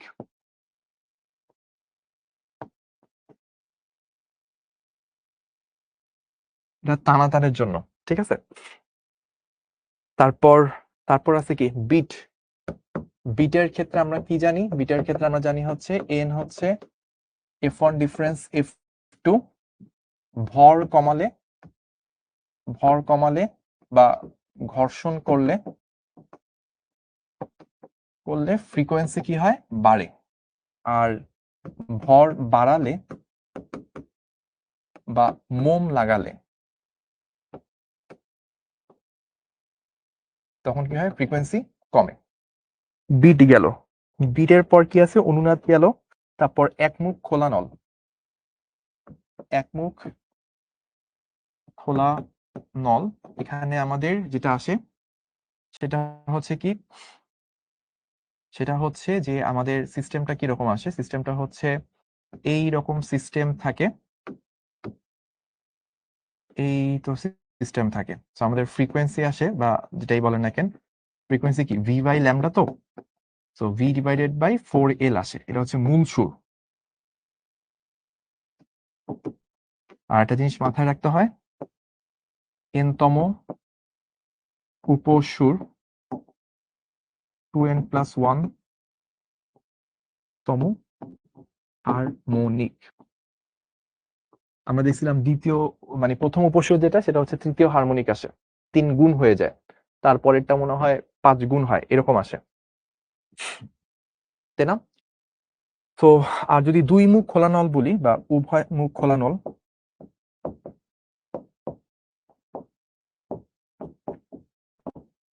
হাতের লেখা ঠিক রাখতে পারলাম না যেহেতু টাইম অনেক কম আমার হাতে, একটু ছোট করে দিই, তাহলে এটার মধ্যে কভার হয়ে যাবে আই গেস।